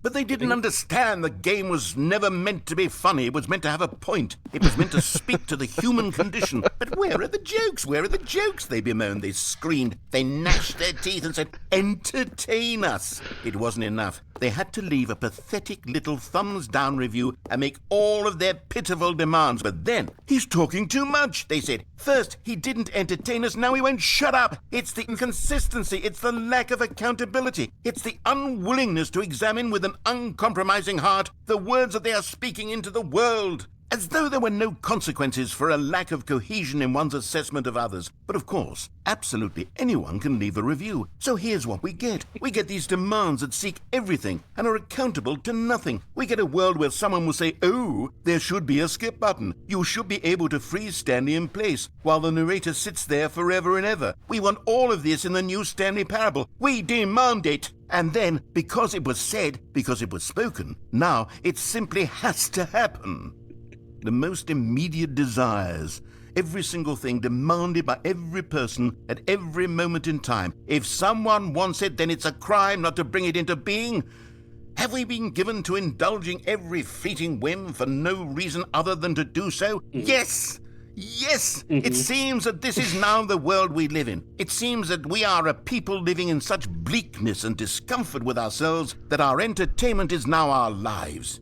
It has come to represent us. It absolutely must speak to who we are as people, because otherwise, without our entertainment, we have nothing. Without entertainment, we would have to face inward toward the cruel bleakness inside ourselves. We would turn to look at our deeper nature and find a resounding emptiness gazing back with unyielding aggression. And so because of this, we require that our amusements and our playthings and our flights of fancy be so impossibly captivating that they consume all of our attention, turn our heads completely away from the bleakness. In effect, we have demanded that our entertainment be the collapse of ourselves.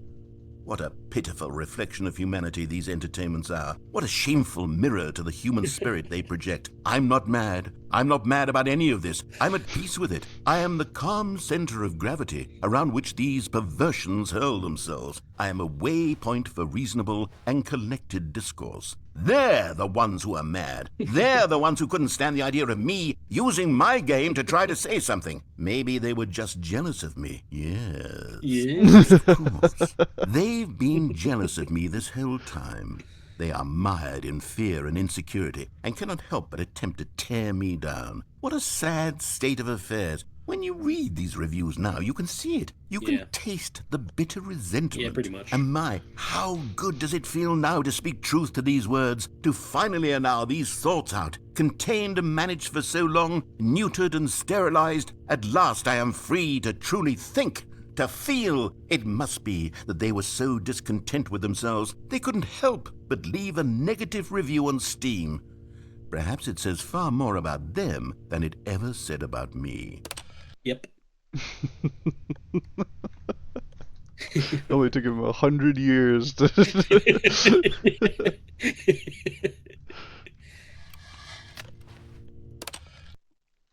the end, is never the end, is never the end, is never the end, is never the end, is never the end, is never the end, is Oh, never no. the end, is never the end, is never the end, is never the end, is never the end, is never the end, is never the end, is never the end, is never the end, is never the end, is never the end, is never the end, is never the end, is never the end, is never the end.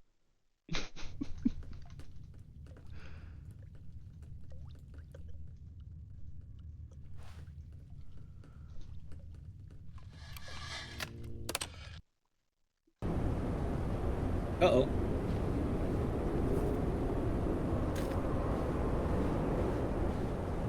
Been here for a long time.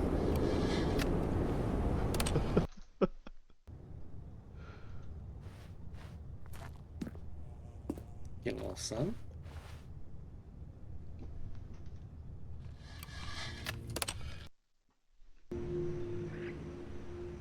Oh, you getting some nature back. That's nice.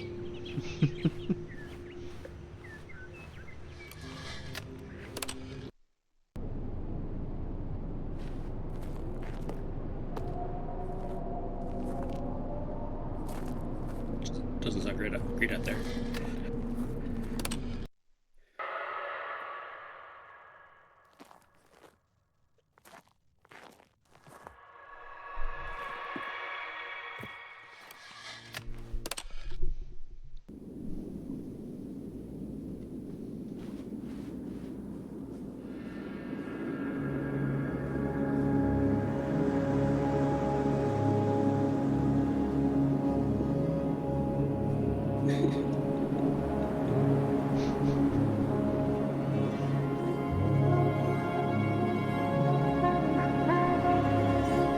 The end of time. Skips to the end of time, yeah.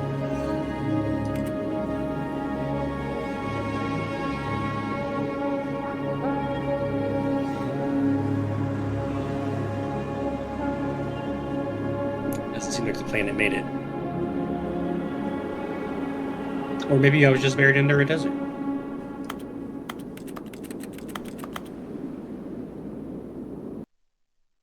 The end is never the end, is never the end, is never the end.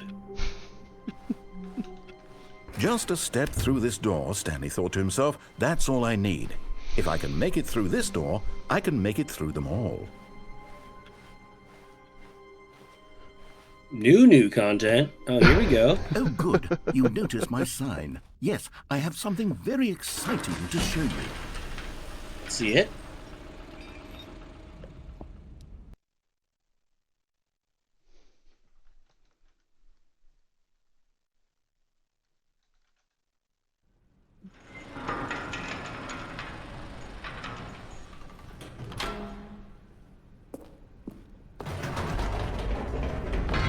You see, Stanley, I've been reflecting on the Stanley Parable and about how roundly disappointing this ultra-deluxe version has turned out to be. The original Stanley Parable was a landmark, and any new content for it should live up to that legacy. So forget this ultra-deluxe nonsense. I say we take it one step even further. Which is why I'm very proud to announce for the first time ever, the sequel. Stanley Parable 2. God damn it. Wow. Yes, you see, isn't this far superior to a measly re-release with a few minor additions? Think of all the new territory we'll cover with a fully fledged sequel. An entirely new experience, built from the ground up. Why, there are so many possibilities. It could go in so many different directions. You're right. This is what fans have truly been asking for.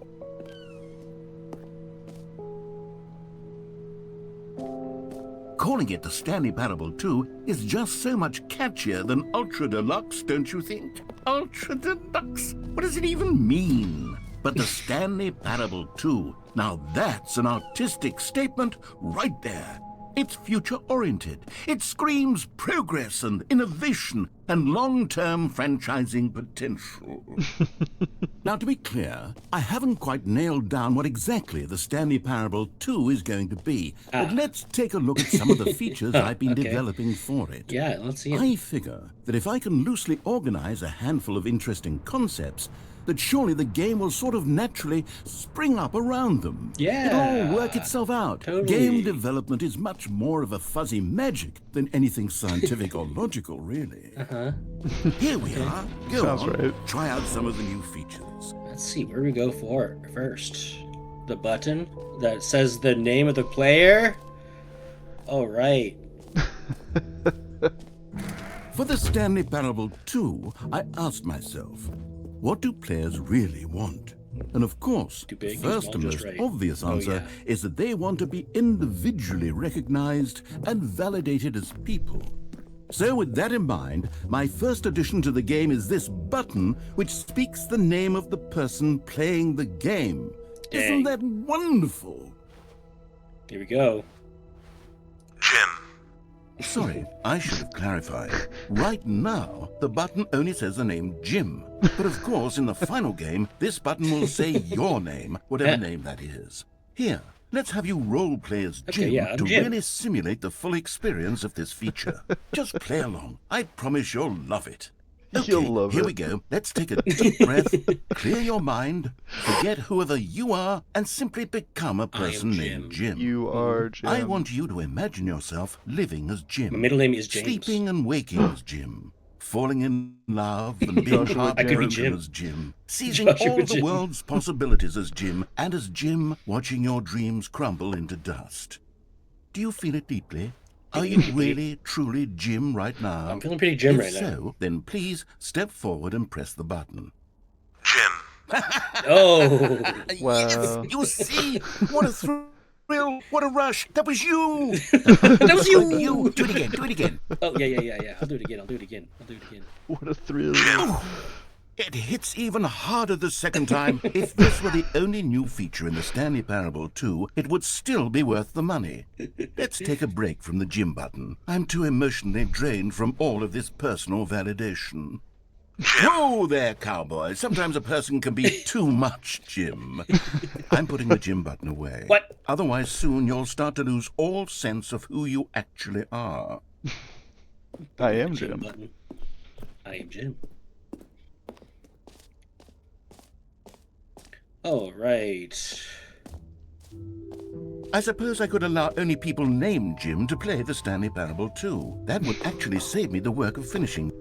An epilogue would be fun, wouldn't it, Stanley? Yes, it will go at the end of the, well, we'll figure that out later. Yeah. Alright, I should go get my reassurance bucket. Oh, I'm on the wrong side of the wall. I think there's settings up here. You have to actually like do something in the settings, I think, and that door opens. Oh like, you shit. use every setting or something like that. Or change everyone. Let's see. The jump circle. Oh. You know what? Let's bring the jump circle back for Stanley Parable 2 as well. It's oh wait. You already spent all your jumps the first time we saw the jump circle? Yeah. Oh well. I suppose it can just be a nice decorative piece then. Yeah. Okay. Yeah, that sounds good. Let me go get my bucket.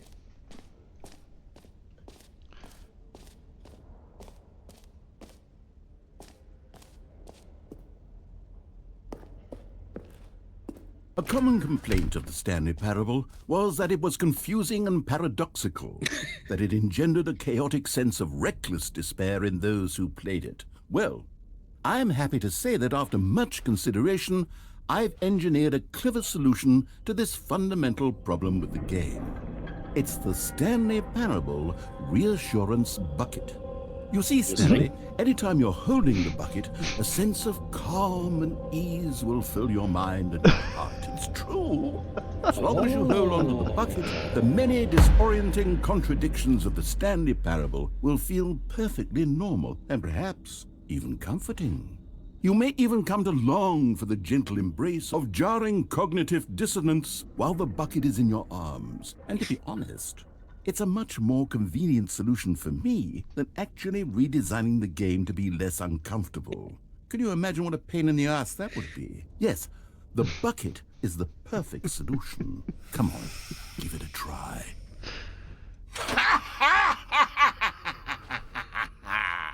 Can you feel it?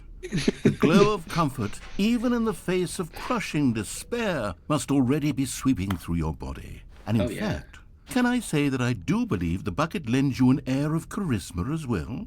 I think that just holding it has made you the slightest bit more attractive as a person. Oh, the thank benefits you. of the bucket seem to go on and on, don't they? All this and more await you in the Stanley Parable 2. Powerful bucket. I feel reassured and ready.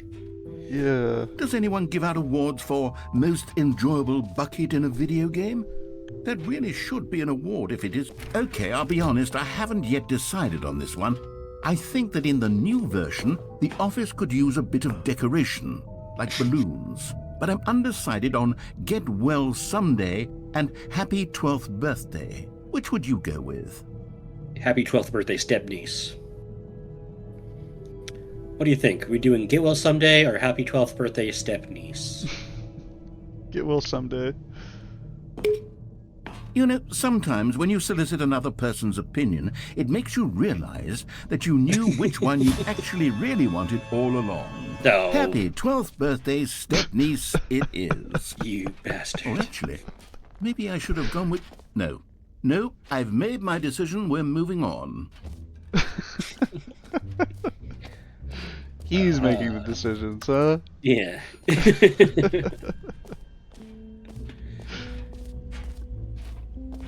Bottomless hole? Stanley, here's an idea that I'm truly fond of. It's never been done before in a video game.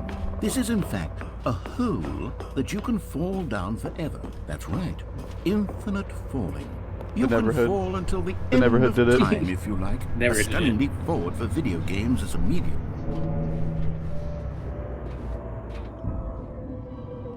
Good thing you have this bucket.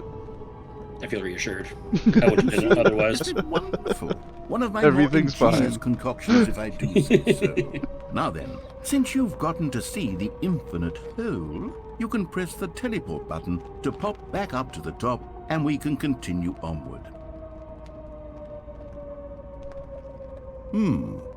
Now, I don't mean to be a bummer, but I do recommend you use the teleport button to go back to the top. Maybe do it on the sooner rather than later spectrum of things. What if your momentum is kept? You'll die. Right. I die. Okay, Stanley. I don't know quite how to say this tactfully, but it's possible that I slightly exaggerated the infinite nature of the hole. You is liar. It a very, very deep hole? To be certain it is. It's an extremely deep hole. I don't want anyone to say that it isn't an astonishingly deep hole. It is. Is it infinite? Well, that sort of depends on your definition of infinity. From one perspective, the infinite is merely philosophical in nature. It's more of a...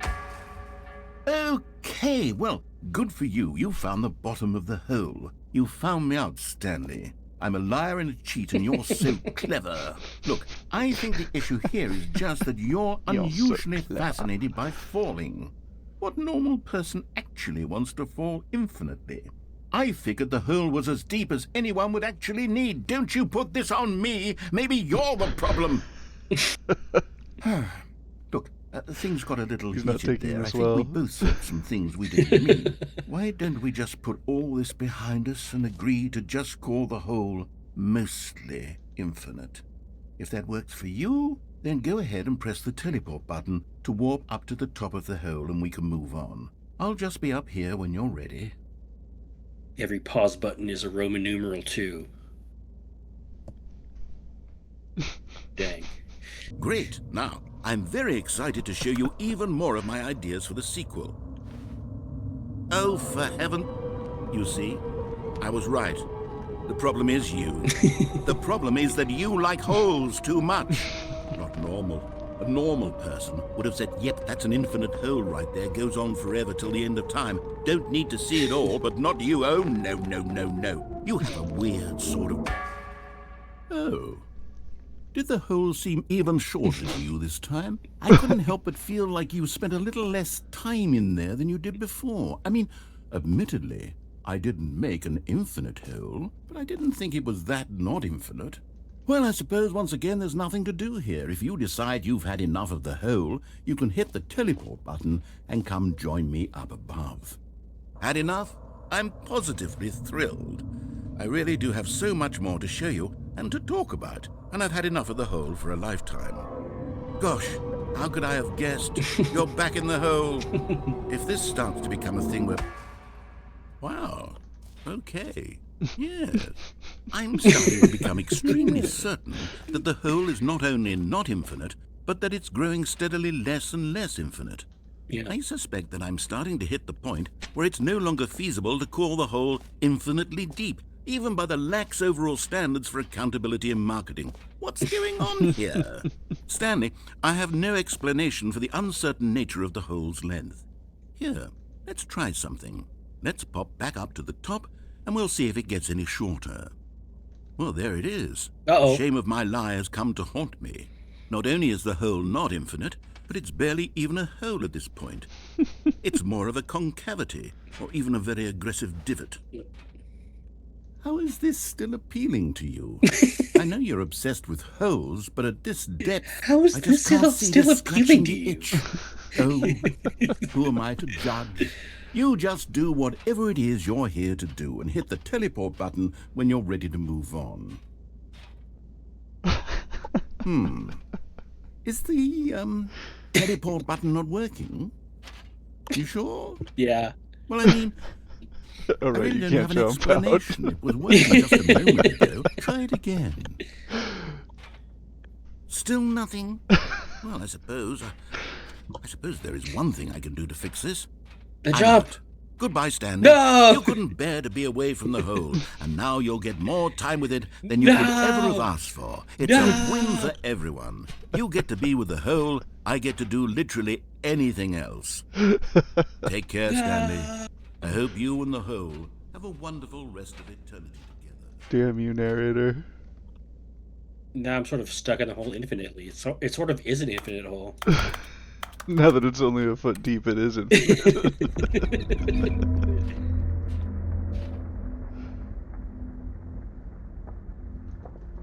no sense.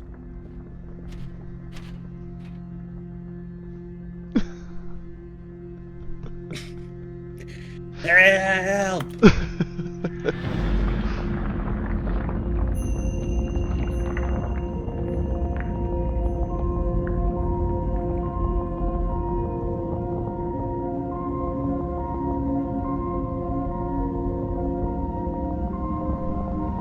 Oh no.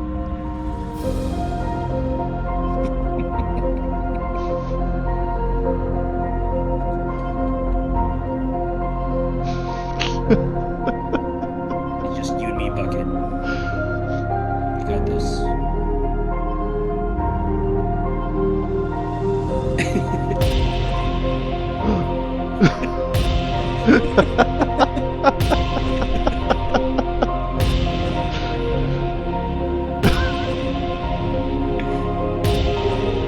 Oh yeah. God damn it.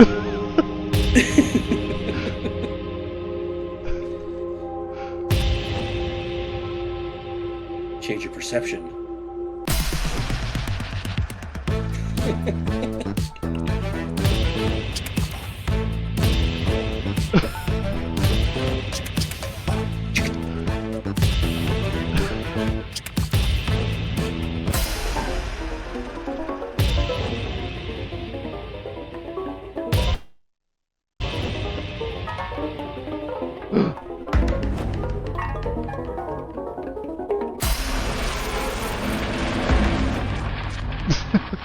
What a nightmare.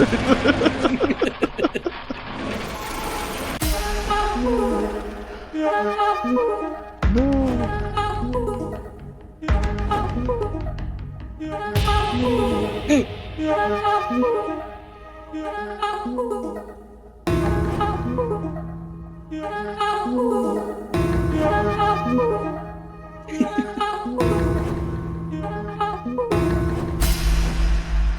My head's stronger. Now you're no longer using up the space of mine. Red and blue bowls. My head's stronger. Now you're no longer using up the space of mine. My head's stronger. Stanley? Now you're Stanley? no longer. Stanley! Oh, good, you're awake. It seems you had sort of dozed off there, drifting away into dreamland. But we can't have that, Stanley. I was having a good time. Because this hole is just so darn fascinating that I want you to be wide awake for every second of it. You don't want to miss a single moment. So how about if I just pop in from time to time and wake you up to keep you really, truly focused on the hole? Thanks. From the looks of things, you and I will have many, many years here in this hole, and I'm looking forward to all of them. Stay alert, Stanley. I'll be back. Toodle-pip. Poodle-pip. Hey. Hey. Hey. Come back here. Thank you.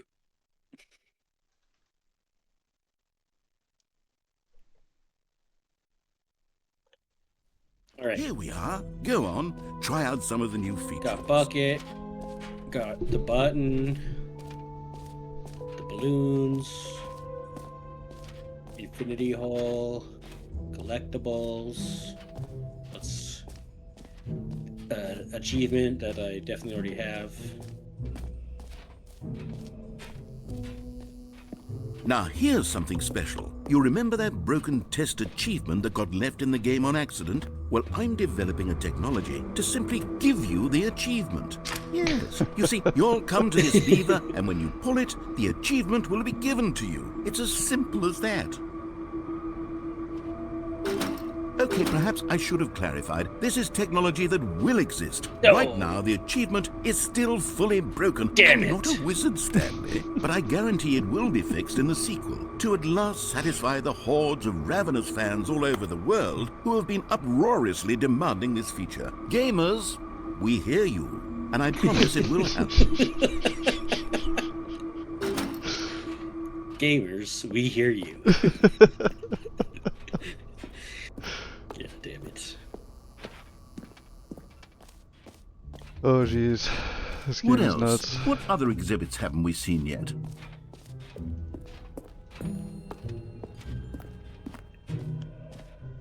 Ah, collectibles. Now it's a real video game. In the Stanley Parable 2, you'll run around gathering up these miniature Stanley figurines. And what's truly innovative is that there will be no reward for collecting all of them. I don't want to stifle the intrinsic joy of watching a number go up. You simply collect all of them, and then you move the hell on with your unremarkable life. Yeah.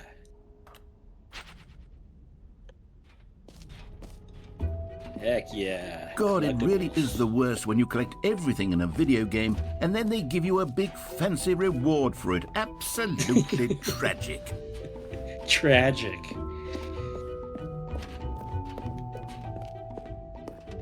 All right, have you seen everything you wanted to? Ready to move on now? Yeah.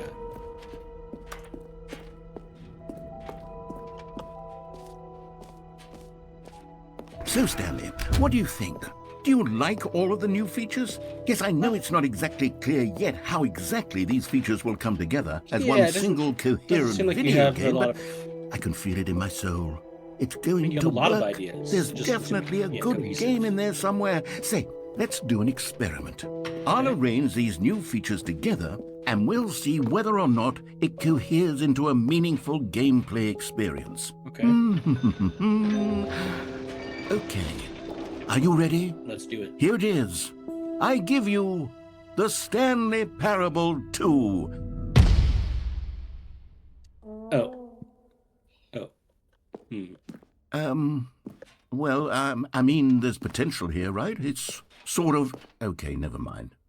Hold on. Let me do a different arrangement. Yeah. Okay, yes, this is much better. I feel good about this. Here we go. Version 2.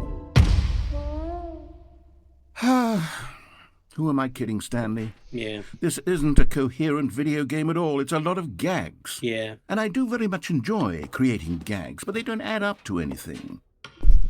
I wanted more than anything to create a sequel that would capture all the magic of the first game. I wanted fans to love it. No matter how good these gags are, they won't stand on their own. They would need the structure and the gameplay of the original. Wait, maybe that's it. I can take the original Stanley Parable and simply, well, insert a few of my new features into it. Tastefully, of course. With respect. With care for the vision and integrity of the original Interesting. game. Would it possibly work? I suppose it could. But it would need a really, really tremendous title screen. Oh, yeah. A title screen that says with bold and uncompromising conviction, "This is the Stanley Parable 2. Let me see if I can whip something up. All right, perfect. Go ahead. Take a look. Oh, look at that. Wow. Dramatic. Oh. Now that's good. Now that's a 2.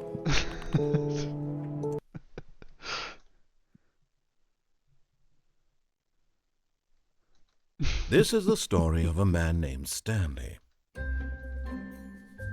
Stanley worked for a company in a big building where he was employee number 427. Employee number 427's job was simple. He sat at his desk in room 427 and he pushed buttons on a keyboard. Orders came to him through a monitor on his desk, telling him what buttons to push, how long to push them, and in what order. This is what employee 427 did every day of every month of every year. And although others might have considered it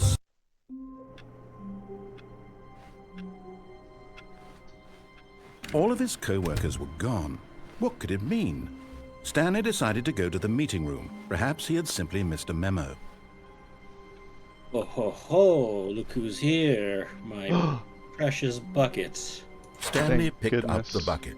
Thank goodness. I am reassured.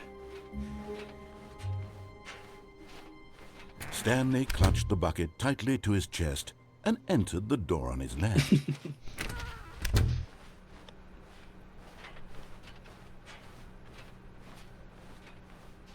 Still no one was here. Stanley needed the bucket's warmth and comfort now more than ever. Perhaps his boss's office was where he'd find answers. Coming to a staircase, Stanley and the bucket walked upstairs to the boss's office. Stanley and the bucket. Stepping into his manager's office, Stanley was once again stunned to discover not an indication of any human life. Crushed by the weight of this revelation, Stanley may have broken down into an emotional dumpster fire if not for the soothing presence of the bucket. Even now, in his darkest of hours, did the bucket's warmth and guiding light pierce the dark clouds of confusion and chaos. It would be with him always. The bucket would, and he knew it. The two of them were inseparable. At this point, Stanley was so absorbed in the tender spiritual connection he shared with the bucket that he didn't notice the keypad behind the Can't boss's help but desk. feel like you're gonna lose the Nor bucket. in his bliss of simply being near the bucket did he have any notion that the PIN number for the keypad was 2845. But Stanley guessed the correct code by sheer luck. Was it that the bucket knew all along? Was the bucket guiding him? The bucket's This guiding is me. certainly the most logical explanation. You found one of them. One of the miniature Stanley figurines. Remember, no reward for collecting all of these, only the intrinsic pleasure of a job well done. You can't buy that sort of happiness, Stanley. God knows I've tried. So, I implore you to savor each and every moment you come across one of these beautiful figurines. Oh yeah, that was good stuff.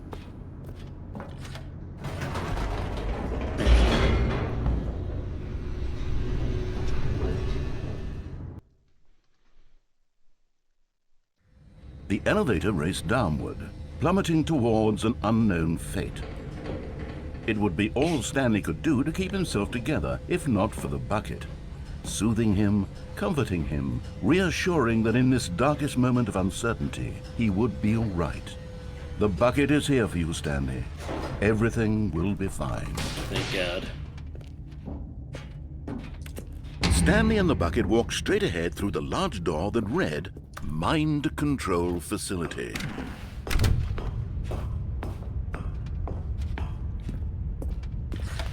The lights rose on an enormous room packed with television screens. What horrible secret did this place hold? Stanley and the bucket both wondered to themselves.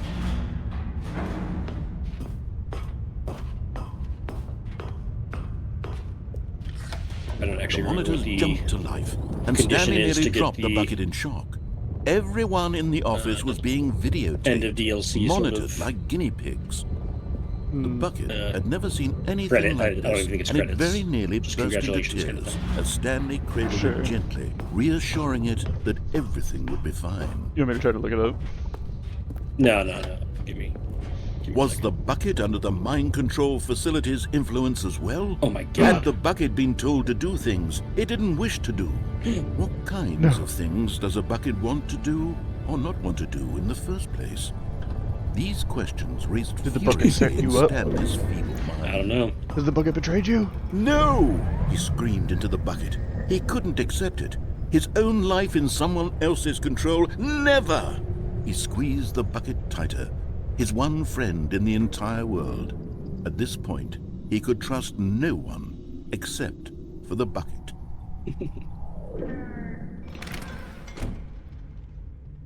But here was the proof. The heart of the operation. Controls labeled with emotions, happy or sad or content. Walking, eating, working, all of it monitored and commanded from this very place. And as the cold reality of his past began to sink in, Stanley decided that this machinery would never again exert its terrible power over another human life. For he and the bucket would dismantle the controls for good. Two best friends, Stanley and the bucket, up against the world. They high-fived in a really cool way, and the bucket made a sassy comment about taking down the system.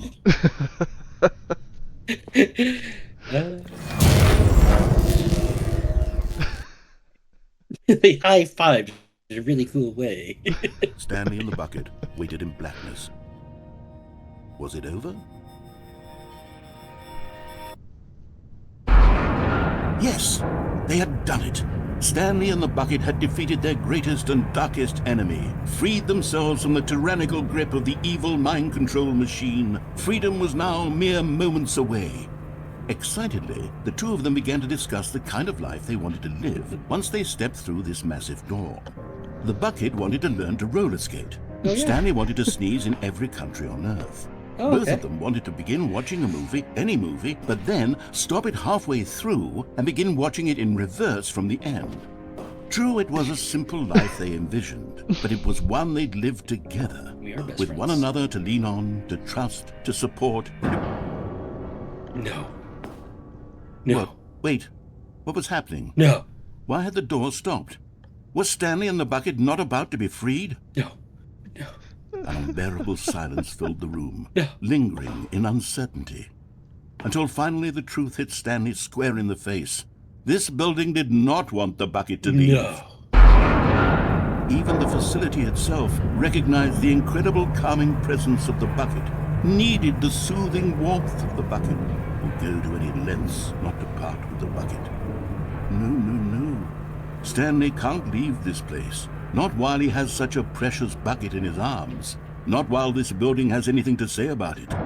Stanley realized he would never again leave this very room. No. But at least he has the bucket. I have the To bucket. be trapped eternally in darkness isn't really so bad, Stanley thought to himself. As Right. long as I have my bucket with me, right? I'll be Yeah. okay, won't I? Yeah. Stanley gulped. Very soon now, he was about to find out. The bucket can't leave. All of his co-workers were... Wait, no. This isn't the right office, is it? Is this Stanley's office? Bucket. Stanley lifted the bucket into his arms, and a wave of comfort rushed over him. Stanley clutched the bucket tightly to his chest. This was not the correct way to the meeting room, but Stanley had felt the bucket calling to him, telling him that the employee lounge was simply the place to be. And here it was. Had the bucket turned out to be correct? Was this better than the meeting room? Yes, Stanley thought to himself. Yes, perhaps it truly was. No, never mind. The bucket was wrong. Stanley took the door on his left to go back to the meeting room. Does the bucket come with me with my wife? Said the bucket. Don't go to the meeting room. Go somewhere else. The cargo lift, yes. Go there. Go to the cargo lift. Good, Said the bucket. now ride the lift all the way to the top. There's something up there I need you to do. Stanley did not question why or how this bucket was speaking to him. It should have alarmed him, of course, because buckets can't talk. But Stanley chose not to think about this obvious fact. He was firmly convinced that the bucket had spoken to him, and he unthinkingly did whatever the bucket asked.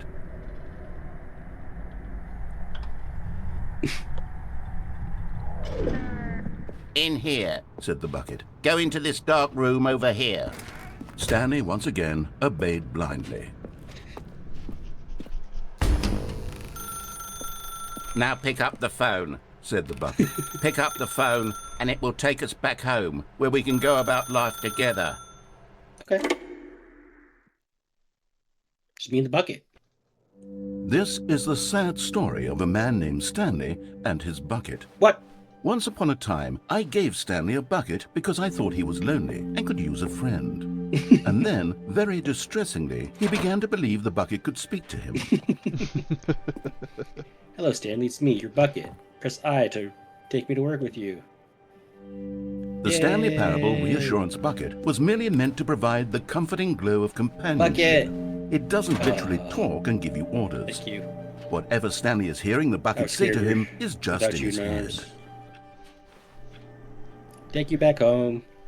Lately, I've been concerned about him. Wouldn't you be concerned as well? To see him delusional like this, obsessing over an inanimate metal object? I want to say something to him, but I don't know how I can convince him. I don't know if he'll listen to me. Well, I'll Bucket? try anyway. Bucket? Stanley? Bucket, where are you? Can you hear me? Bucket, Listen where to are me. you? It's just there a you are. bucket. It can't think. It can't talk. All it will ever truly do for you is effectively transfer a liquid from one location to a different location. That's it. It doesn't do anything else. Listen to the loud man. You see, he's not listening. He's still taking orders from the bucket. You know, once upon a time it was me he took orders from. Me he trusted and listened to. Now all he cares about is this awful bucket. This stupid hunk of metal. Press M to ignore anyone in your life except for me. Oh yeah. It's sad. I suppose he doesn't need me anymore. From now on, he's just going to cling to this bucket, this cold, empty bucket, this sort of shiny bucket. Well, I'll give it this. The bucket does have a nice shine to it. See? It's a good bucket.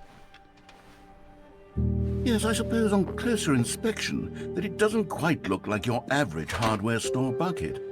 It's just a little more, what am I trying to say? Sturdier. Yeah. More capable of transporting It's a good liquid. bucket. Like it would be better at moving an amount of water from one room to another. Press F to relive this same day with me over and over. Oh my God, what am I saying? Better at carrying water from room to room. It's a bucket. It's literally just a bucket. Why do I feel some need to point out the ways in which it's so much more than just a regular bucket? Oh no. I'm having feelings for the bucket.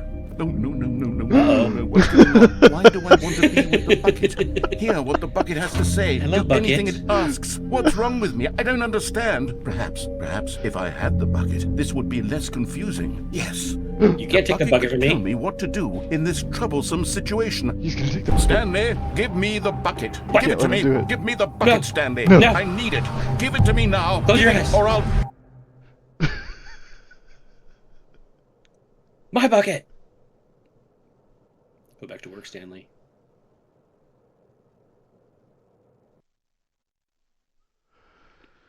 Oh, Jesus. Even now, Stanley's office was a distant memory. What did it look like? There was a computer. The confusion and the chaos all seemed to melt away as Stanley embraced the bucket. Stanley clutched the bucket tightly to his chest and entered the door on his left. This was not the correct way to the meeting room, but Stanley had felt the bucket calling to him, telling him that the employee lounge was simply the place to be. And here it was. Had the bucket turned out to be correct? No, never mind. The bucket was wrong. Stanley took the door on his left to go back to the meeting room. Actually, yeah. And so the two of them detoured through the maintenance section and walked straight ahead to the opposite door.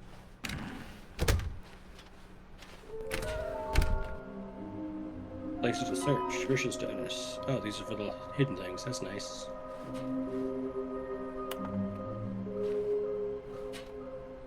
Trust the completionist instinct. Oh, this room's different. There will be a reward for finding them all. I don't know if that's true. Coming to a staircase, Stanley and the bucket walked press upstairs to the boss's opposite office. button. Check out the executive bathroom real quick. Oh, yeah. Oh. Because the boss knows that what the boss says goes, if the boss has suffered losses, then that's what the boss chose. Another miniature Stanley figurine. This, there really must be a snappier name for these things. What about mini-stands? Stanley figs? What about Stanlerines? Yes, I think I like that. Stanlerines. Another Stanlerine under your belt. Ooh. Okay.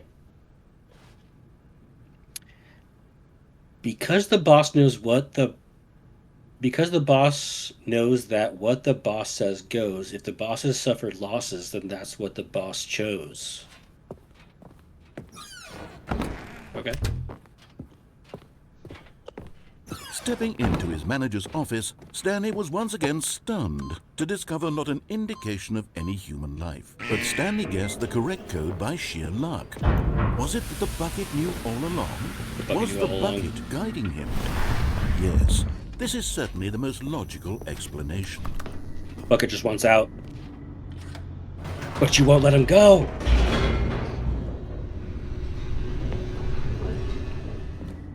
Or I guess maybe we should do the escape route with the bucket.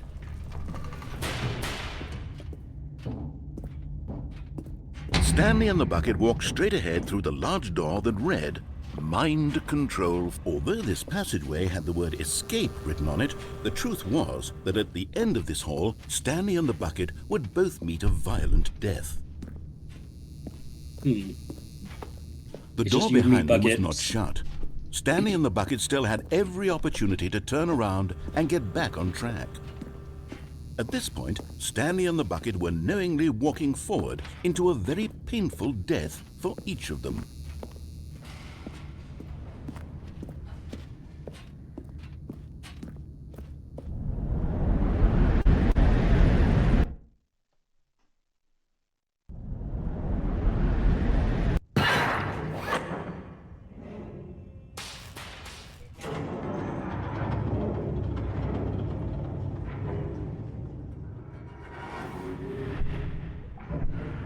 As the machine whirred into motion and Stanley and the bucket inched closer to their demise, Stanley reflected on how meaningless the bucket's warmth and comfort had turned out to be.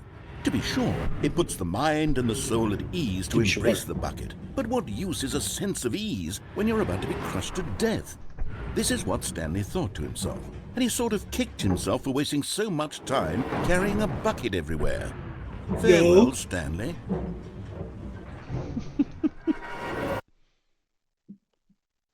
"Farewell, Stanley," cried the narrator, as Stanley and the bucket were led helplessly into the enormous metal jaws.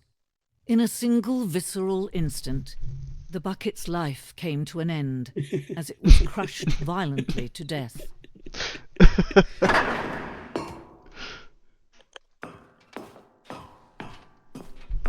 It was a shame, the death of such a magnificent bucket. It's true that all buckets are radiant in their own way, but this Are one radiant stood in their own above the way? rest. It was a glorious bucket to behold. The bucket welcomes you to the grand exhibit. This starts off with, "You're standing at the precipice of knowledge." Okay. Can you see how arrogant it was for Stanley to take a bucket like this and to claim it for his own? Can you see the hubris that blinded him? Can you see that the bucket is far more noble than Stanley will ever be in his short life? I didn't see, but I get it now.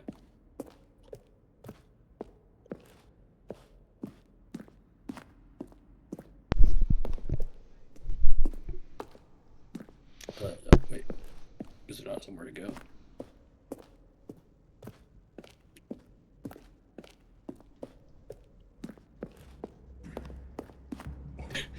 Cave drawing.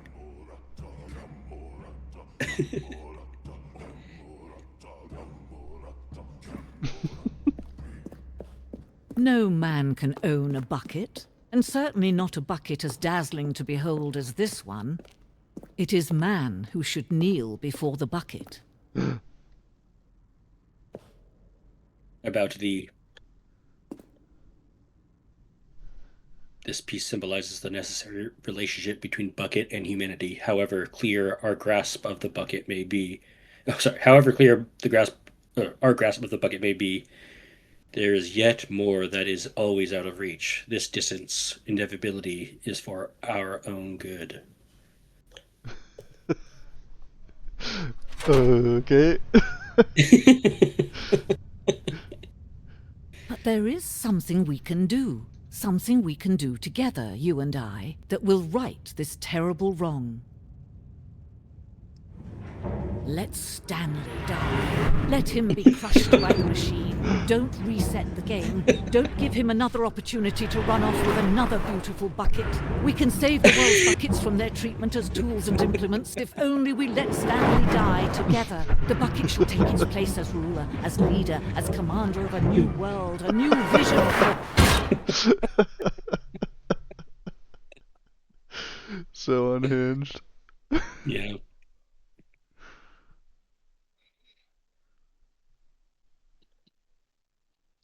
Okay, though, I think maybe I'll do one more, but I think Even now, I'm not going to remember how to Stanley's get to office was a the distant memory. What did it look like? other ending. There was a computer, perhaps. Warmth think spread through Stanley's arms. That important. With the bucket in his arms again, he was home. Stanley clutched the bucket tightly But basically to every his path chest has a different, and entered the little door bit different on his because of the left. bucket. Gotcha.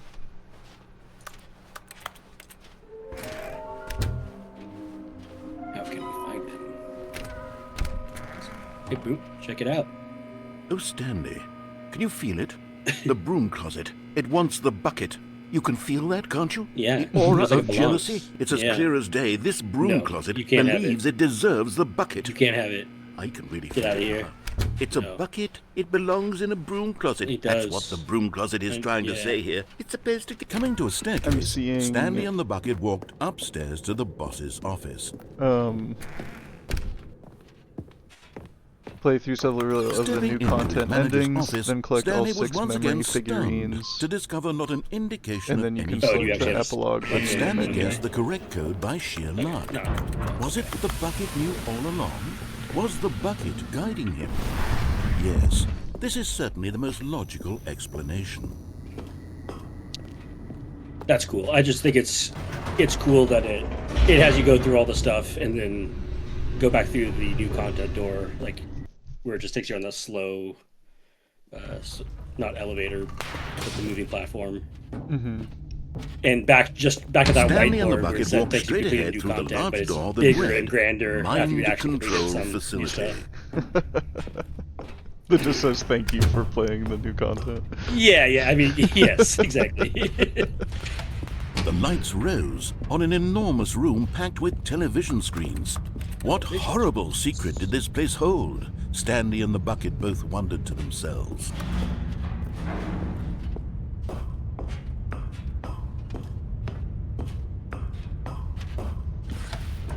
monitors jumped to life, and Stanley nearly dropped the bucket in shock. Everyone in the office was being videotaped, monitored like guinea pigs. The bucket had never seen anything like this, and it very nearly burst into tears as Stanley cradled it gently, reassuring it that everything would be fine. It's okay. Was the bucket under the mind control facility's influence as well? Had the bucket been told to do things it didn't wish to do? What kinds of things does a bucket want to do or not want to do in the first place? These questions raced furiously in Stanley's feeble mind. No!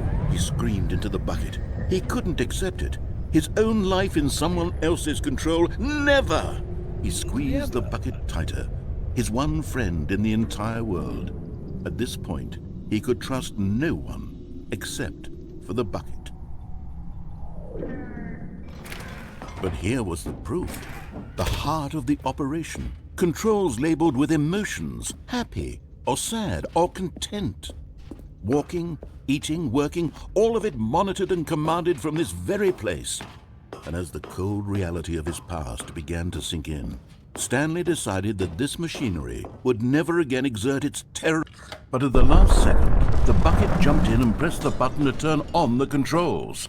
Stanley gasped in horror. Bucket, what have you Had this done? been the bucket's plan all along? To take over the machine and claim the power for itself? No. How Bucket. could the bucket have betrayed him like this? Stanley was knew prepared the to bucket throw was the gonna bucket betray away in you. disgust. Then suddenly, an image appeared upon the enormous screen. Birds. Silly birds. Silly birds. The control buttons became active again. Oh. Silly bird. Ooh, flamingos. Stanley flipped through one video of silly birds after another, and then it dawned on him. This wasn't a mind control facility at all. It was a facility for monitoring and surveilling silly birds all over the world. What are you guys doing? The mind controls were only a facade to disguise its true intention. That's a silly bird. Had the bucket known this all along? Stanley marveled at the metal genius in his hands, the one who had pointed him metal towards this genius. incredible discovery. Stanley and the bucket never found freedom because they spent the rest of their lives here in this place, flipping through live streams of the silliest birds imaginable. Of all the possible paths God. his life could have taken, this one That's not the food, was surely dude. the best. Chill. And Stanley was happy. This was surely the best. I mean, that was a pretty good ending. That was a great ending, yeah. Stanley was truly happy. Oh no. Wait a minute.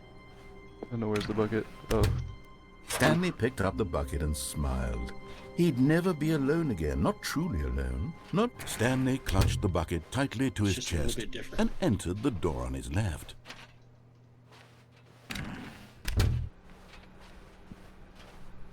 Why?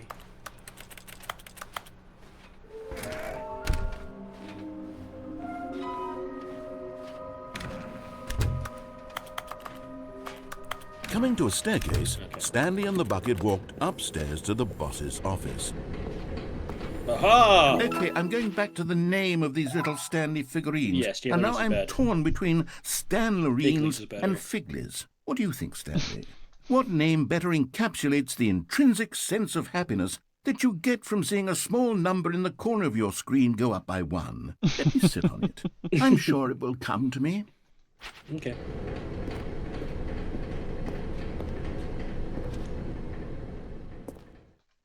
Can I just go back up? I mean, I don't really have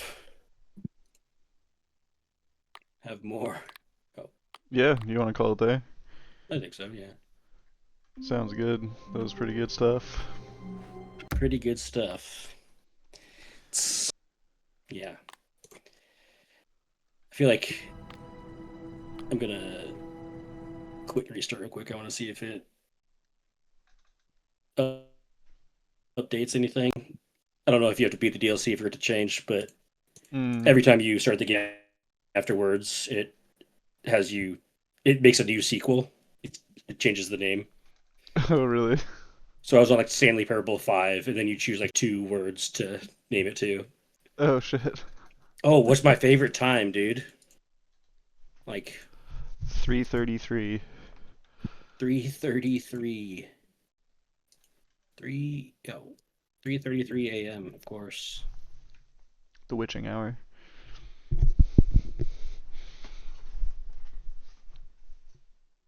3:33 a.m. is your favorite time of day, or could you simply not resist giving me the correct time again?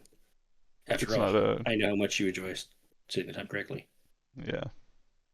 You're not sharing your screen anymore. It's cool though. Oh yeah. If it's not gonna do much but say No, it's just like a menu. okay. Cool. Yeah, Good stuff. good stuff. Yeah. I'm GG's. glad to have seen the DLC. Yeah, for sure. I figured you hadn't seen the original game in a while either. Yeah, I definitely hadn't. But cool. Are we you're gonna be out tomorrow, so Probably you'll not be back tomorrow. next week? Yes. Okay. Um, I will try, I think, to stream just some painting just Cool. myself tomorrow. Cool. Just to do something on the channel and to get some more work done. I have a ton to do, so Yeah. I will try to be back on tomorrow, but we will be back with more Game and Swatch next week. Yes, sir. And a new game. Josh will figure that out probably an hour before we start, as per usual, or whatever you do. Yeah, exactly. But cool. That has been the Stanley Parable and its DLC. That was very entertaining. Good stuff. Yeah. Yeah, good stuff. Thank you, anybody who is checking this out later. Much appreciated. And Yeah. we'll be back next week. Thanks, everybody. Bye. Bye.